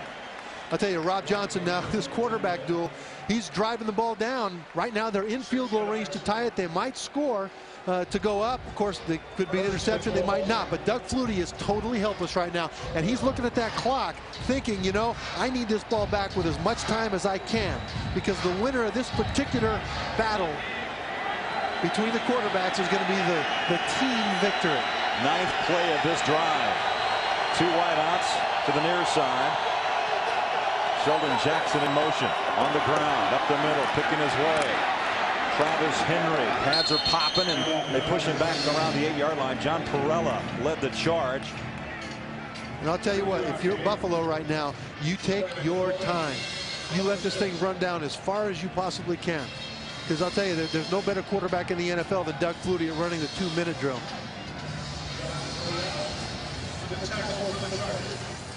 As a matter of fact, Flutie was telling us this week about the times when... Yeah, they're going to take it down to the 2 minute. There's about 2 seconds between the game clock and the play clock. Yeah, they'll be able to get it down to the 2-minute warning. Flutie was telling us about different scenarios for scoring touchdowns and field goals and what's good based on different scores at the end of a game. He's got it all mapped out. If you give him enough time, he'll be able to get you. 2-minute warning, 20-17, and a thriller in San Diego. Tonight on 60 Minutes, did Saddam Hussein have a hand in the terror attack on the U.S.? Leslie Stahl reports from Saddam's Iraq tonight on 60 Minutes, followed by Oscar winner Richard Dreyfuss in the new hit series, The Education of Max Bickford. Then a magical wedding dress passes through the lives of 5 different couples. Time Daily stars in the CBS Sunday movie, The Wedding Dress. That's all tonight on CBS. Flutie lost the handle. On the deck, down to the... Did I say Flutie? Rob Johnson, pardon me. Rob Johnson at the 10. You know what strikes me about this drive as well? It's happening without Junior Seau and Marcellus Wiley on the field for the Chargers defense, and Rob Johnson's taking good advantage of that. Yeah, it looked like the center held onto the ball. Looked like he squeezed it a little bit too long. Because it was a good snap. It was where it needed to be. There's Junior, baseball cap. You know, it's interesting. We had a great talk with Seau on Friday. And we asked him, how about coaching when it's all said and done? Not really. If I could, GM seemed to really kind of hit home. He said he wanted to put together a team of intangibles. Yeah. He said that means I want the guys with good family values, good moral character, you know, upstanding, hard-working guys. You can keep all the prototype specimens. The character guys are the ones that will be standing in the fourth quarter. And right now, their best character guy is standing all right with a baseball cap on the sideline with an injured groin. And Trevor, this game has lived up to all the hype. I've got to admit, all the articles that we came across, combed across, all the coaches, all the players who discussed this whole Flutie, Rob Johnson, you know, feud with. There's emotion from start to finish here in San Diego. 1:55 to go, 3rd and goal. Johnson under pressure. On the run, has room. Popped out of bounds around the 6-yard line. Orlando Ruff put the hammer down. Well, there's that courage. And down here, you got to do it. You got to throw your body in at this point, especially on 3rd down. And you can see the grimace. I tell you, and that's almost like a brain freeze when you drink an icy eat ice cream too fast. That kind of looks like what that feels like to him. Whoa, and he goes down again. Whoa. That's a woozy guy. I'll tell you, you got to admire his courage. You absolutely have got to admire his courage. He was looking for Larry Centers. We talked about Larry Centers being invisible in the passing game, and he was looking for him that time. He was well covered by linebacker Gerald Dixon, and that's why he had to pull it down and take off and run. But, you know, when you've got a situation where you're on the goal line at the end of the game and you got to score, that's when the quarterback has to take the lick. And give credit to Rob Johnson for throwing his body in there. There is a flag. We'll get the call from Tony Carante. You know, when you saw the woozy Rob Johnson, quickly Alex Van Pelt had bolted onto the field and then was kind of waved back by Johnson. There is no foul for late hit out of bounds. However, holding defense number 47-42. This penalty will be assessed. 5 yards, automatic, first down. Wow. That was 3rd down. They were going to have to go for a field goal, and now they get another set of downs. And, you know, I like the decision to let Rob Johnson play this out. Let's take a look at where this hit occurs. That's a good hit. That's a legal hit. You know, a little bit of hang time on Rob Johnson, but his head hit the ground, and I'll tell you, that's another scary thing. He flies through the end. Watch the back of his head, just the back of his head. That's where he got knocked woozy. But I'll tell you what, he has earned the right to either finish off this drive or not. Look how dirty his jersey is. Playing behind an offensive line with some rookies playing, some young guys with a left tackle with a bad knee. And yet here they are with a chance to go to head. Rob Johnson has earned the right to finish it. A 1:47 remaining, first down. And goal to goal. They're going to hand it off up the middle, close. Travis Henry. Well, Chargers say a fumble. Touchdown, Buffalo.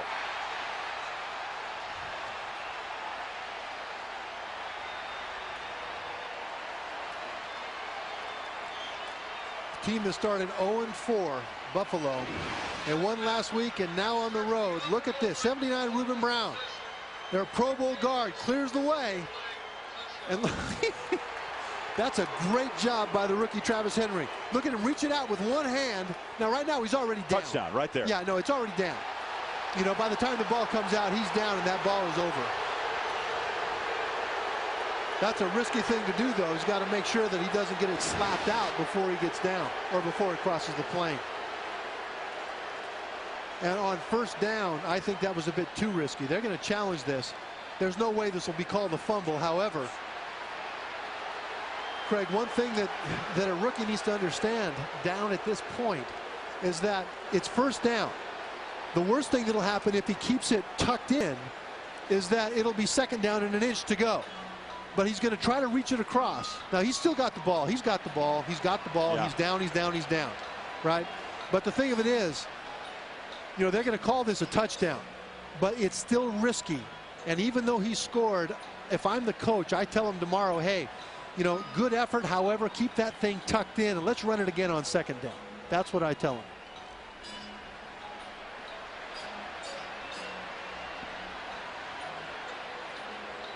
This play under review, and remember, Trevor, inside the last 2 minutes, the challenge has to come from upstairs. And that's where Mike Riley was pointing up above us. Well, there's two things that they're going to look at here. One is his knee down, because he's actually going to be laying on top of his own guy. The other is his forward progress stopped. All right, there.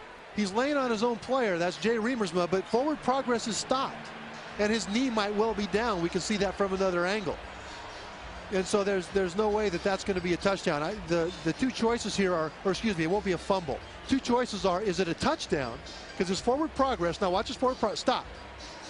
Now, yep, does the ball cross the plane before that progress stops? Or does he reach out and cross the plane after the forward progress stops? That's going to be the key question. He's just kind of riding the wave of Jay Riemersma, the tight end. On his back, there's 85, and I don't see a knee down. His knees aren't down, absolutely not. So then it'll be a question of, did the ball cross the plane before his forward progress stopped?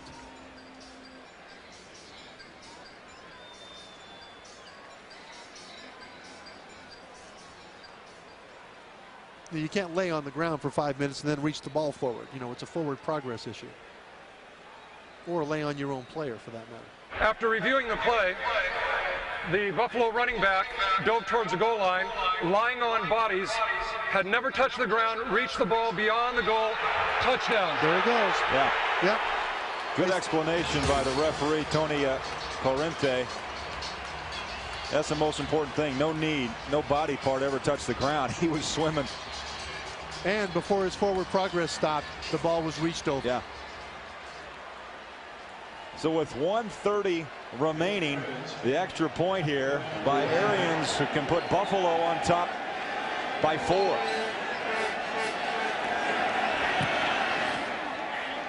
And 4 points it is. 24-20 Buffalo with 1 minute 30 seconds remaining. Well, the quarterback duel continues. Now the question is, does Doug Flutie have any magic pixie dust left in that arm? Well, I know he has 2 timeouts left.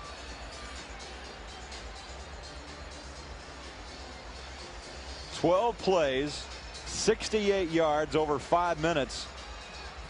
And the most important was that Johnson, just led this team with confidence. He took some big shots. Took some huge shots. 4 of 5 in the passing department. And he took the shots at the times he needed to. He got that big first down when he took the shot from Jason Perry. Took the shot down there on the goal line.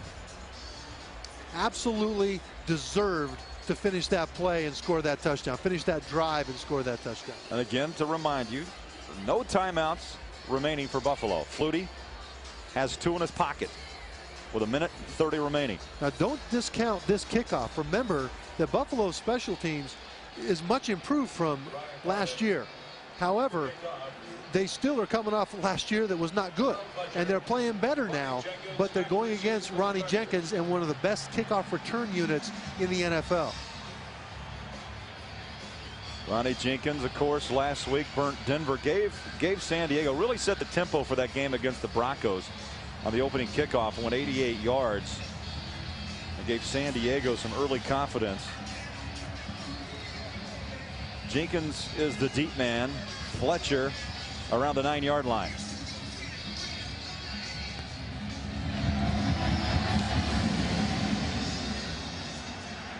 Good kick at the 2. Jenkins up the middle at the 20. Jenkins at the 25, 30. Ronnie Jenkins at the 40. Ronnie Jenkins at the 40, the 35, 30, and tackle from behind by the man who kicked it, Brian Moorman. That's what we were talking about. Don't discount the kickoff return. The way he got that was he started with a middle return. The entire protection team, all 10 blockers were right in the middle. Ronnie Jenkins got up in there. Buffalo's coverage guys squeezed it down, and then he broke out to his right. Now look, he'll start right up the middle. Now all the Buffalo's guys converge, and then he breaks it out to his right after he sucks him up in there by making him think it's a middle return. And I'll tell you this, that you got to give that kicker, Jake Aarons, credit. It'll be a face mask, but I don't care what you have to do. I mean, the kicker's not supposed to tackle Ronnie Jenkins in the open field. I don't care if he grabs his face mask, his shoelaces, or throws a rock at him. You give Jake Aarons a lot of credit for what he did right there. But this sure changes the dynamic of what Doug Flutie has to do. 72-yard return. You tack on the flag. And just like that, Trevor, my goodness, Flutie with the 2 timeouts and 1:19 left is sitting pretty at the 13-yard line of Buffalo.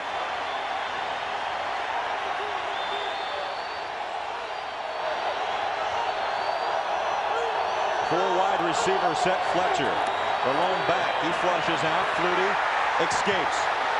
The little man on the run. Flutie fired. Touchdown!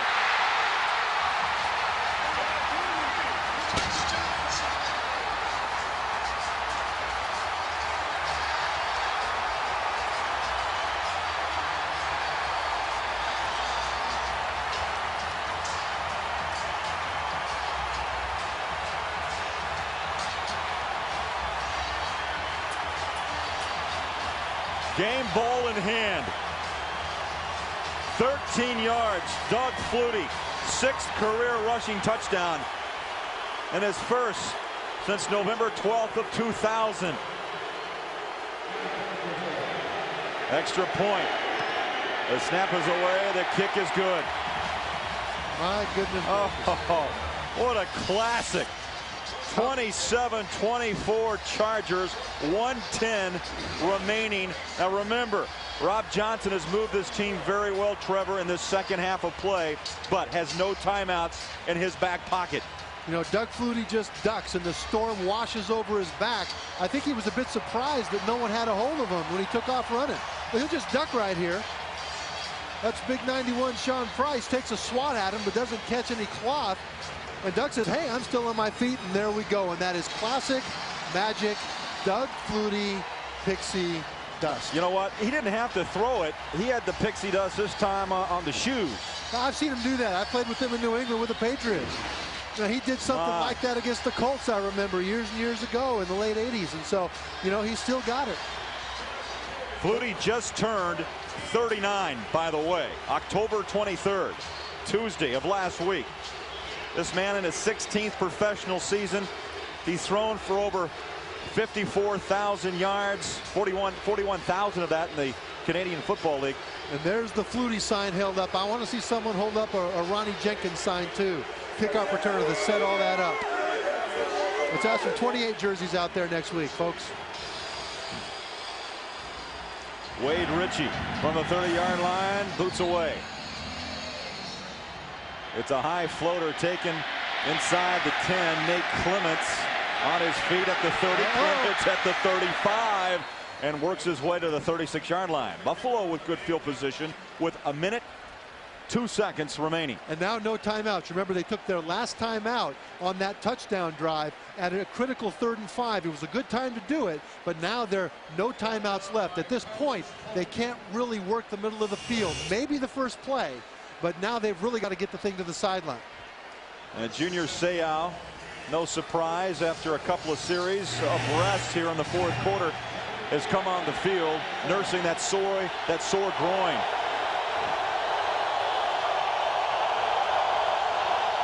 Hang on.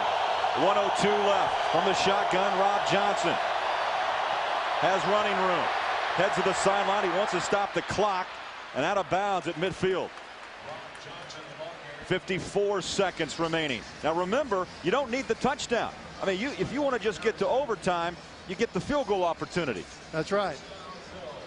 And keep in mind that Jake Aarons kicked the game winner 46 yards last week. So he's got some range, and he's proven he can kick it under pressure, even though he's a young guy. That's a great point. Arians, as you mentioned, 46 yards with 1 minute 3 left to beat Jacksonville. You know what Greg Williams said to us? He kept telling him, you're going to get another chance. You're going to get another chance. And he sure did. That's when he missed 2 earlier in the game. Johnson again. Flushed out, runs to the sideline, and out of bounds at the 46. I like this. His guys are covered. He's not trying to force it in. He's chipping it down the field. He's getting to the sideline. 47 seconds to go. He knows that it's not a field goal. It's not about forcing the ball for maybe a touchdown and maybe a pick. And Doug Flutie, once again, his fate is no longer in his hands. On the season, Arians has kicked one from 49.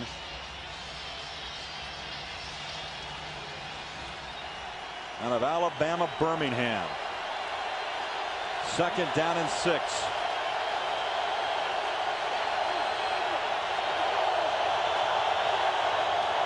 Flags are down. Rob Johnson in trouble, and whistles will stop play.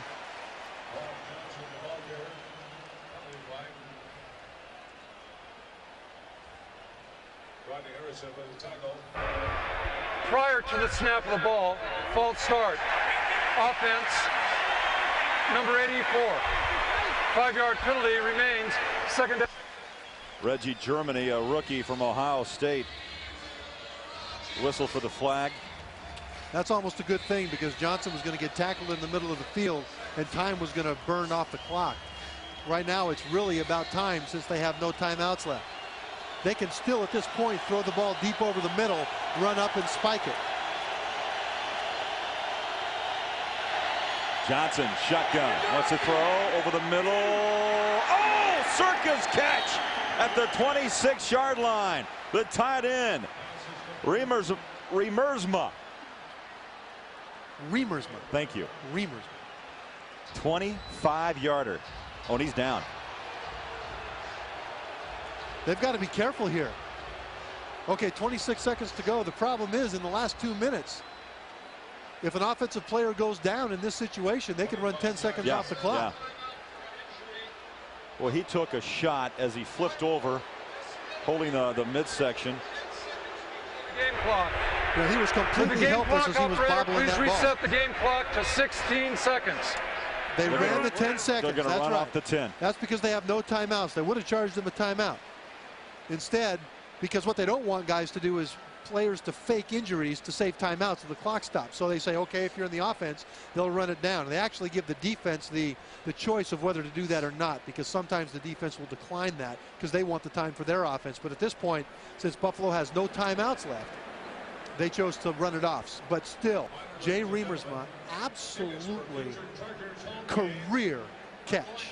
There's Arians loosening up the leg. You saw his numbers today, 1 of 2, good from 41, short from 45, kind of a line drive kick.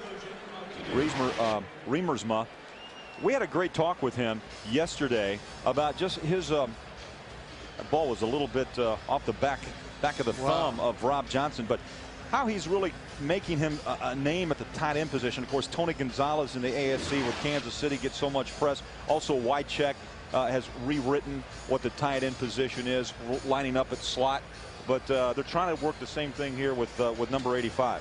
Well, I'll tell you, number 85 made a catch there that is going to make the highlight reels tonight. And his peers around the NFL are going to see that. And even hardened NFL veterans will be impressed about that. And one thing that really struck me about that play was, as we take another look at this catch, this is, wow. What a way to pull the trigger on that. Yeah. Unbelievable. However, at the other end, remember that Marcellus Wiley is not on the field. He would normally be rushing from Rob Johnson's right side, from right in his face. With Marcellus Wiley out, the defensive end that took his place, Adrian Dingle, got blocked by John Carmen, and on Rob Johnson's right side, the direction he was facing, there was a ton of space, a ton of room, and he could step up and deliver that ball. Well, as Flutie looks on, he's doing the math as well. Trevor, 43-yard field goal from this point, but still 16 seconds left. Now remember, Arians hit one from 46 a week ago with 1:03 remaining against Jacksonville to win that game 13-10. Yeah, and at this point, ball security is what matters.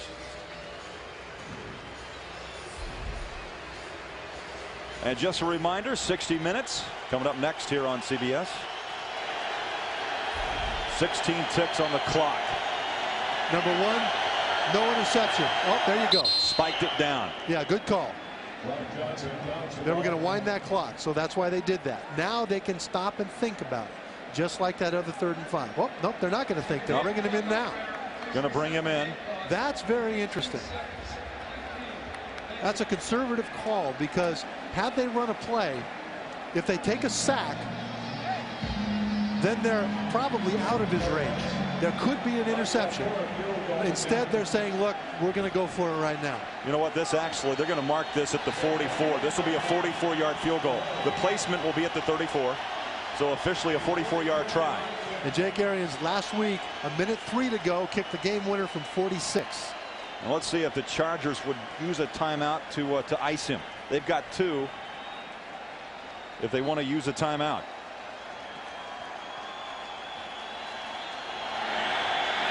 This would tie the game. 15 seconds left. Jake Arians. Flutie looks on. Good snap. The kick is away. Block!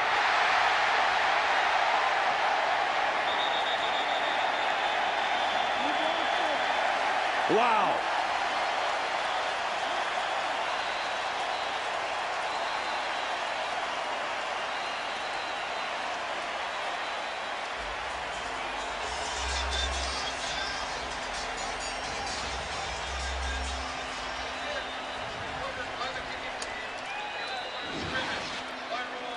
This ball has to come out low because it's a 44-yarder. And the guys up there get it just on the top 3 knuckles of their fingers, and that's all you need. Almost no reaction from Doug Flutie. I'll tell you, it's amazing, though, that with all the give and take between these 2 quarterbacks, Rob Johnson knows he did what he had to do. He drove him down with no timeouts left in the field goal range. He's not kicking the field goal. You know, he can just drive it down there. That's all he can do. But it's amazing that all the give and take between these 2 quarterbacks, with all the soap opera stuff going on, all the subplots and the plots, it came down to not the quarterbacks at all. It came down to the field goal block team of the San Diego Chargers. Now, how ironic a finishing is that? 7 seconds left. Flutie will take a knee. 27-24. Chargers. What an incredible turnaround from a year ago, Trevor, when this team finished 1-15, and even Mike Riley's job was in jeopardy until late in the season. And that's when the front office made a flight and said, nope, you're our coach. Yep, and for good reason. They love playing for him. But, you know, his quarterback, Doug Flutie, he's got the right one. So much is made of whether Buffalo got rid of the right guy. Should they have kept Flutie? Should they have kept Johnson? You know what? They kept both teams have the right guy. Now, the Chargers have the ball here, even though it was 3rd down, because it crossed the line of scrimmage. Yeah. When it's blocked, if it doesn't cross the line of scrimmage, it's as if it were never kicked. It's like a fumble. If it crosses the line of scrimmage, it's as if it were never blocked. It's like a kick. Therefore, it's like a punt. And so, therefore, the Chargers have the ball. But Rob Johnson is the right quarterback for Buffalo, because Buffalo is the 2nd youngest team in the AFC. Johnson at 28 is just now coming into his prime as a quarterback. 3 or 4 years from now, when the rest of those Bills are in their prime, he will be in his prime. Buffalo will not have to then break in a new quarterback at that point. On the other side, Doug Flutie is the perfect quarterback for San Diego, because they had turmoil at quarterback. What they needed is someone with credibility to come in. Stability.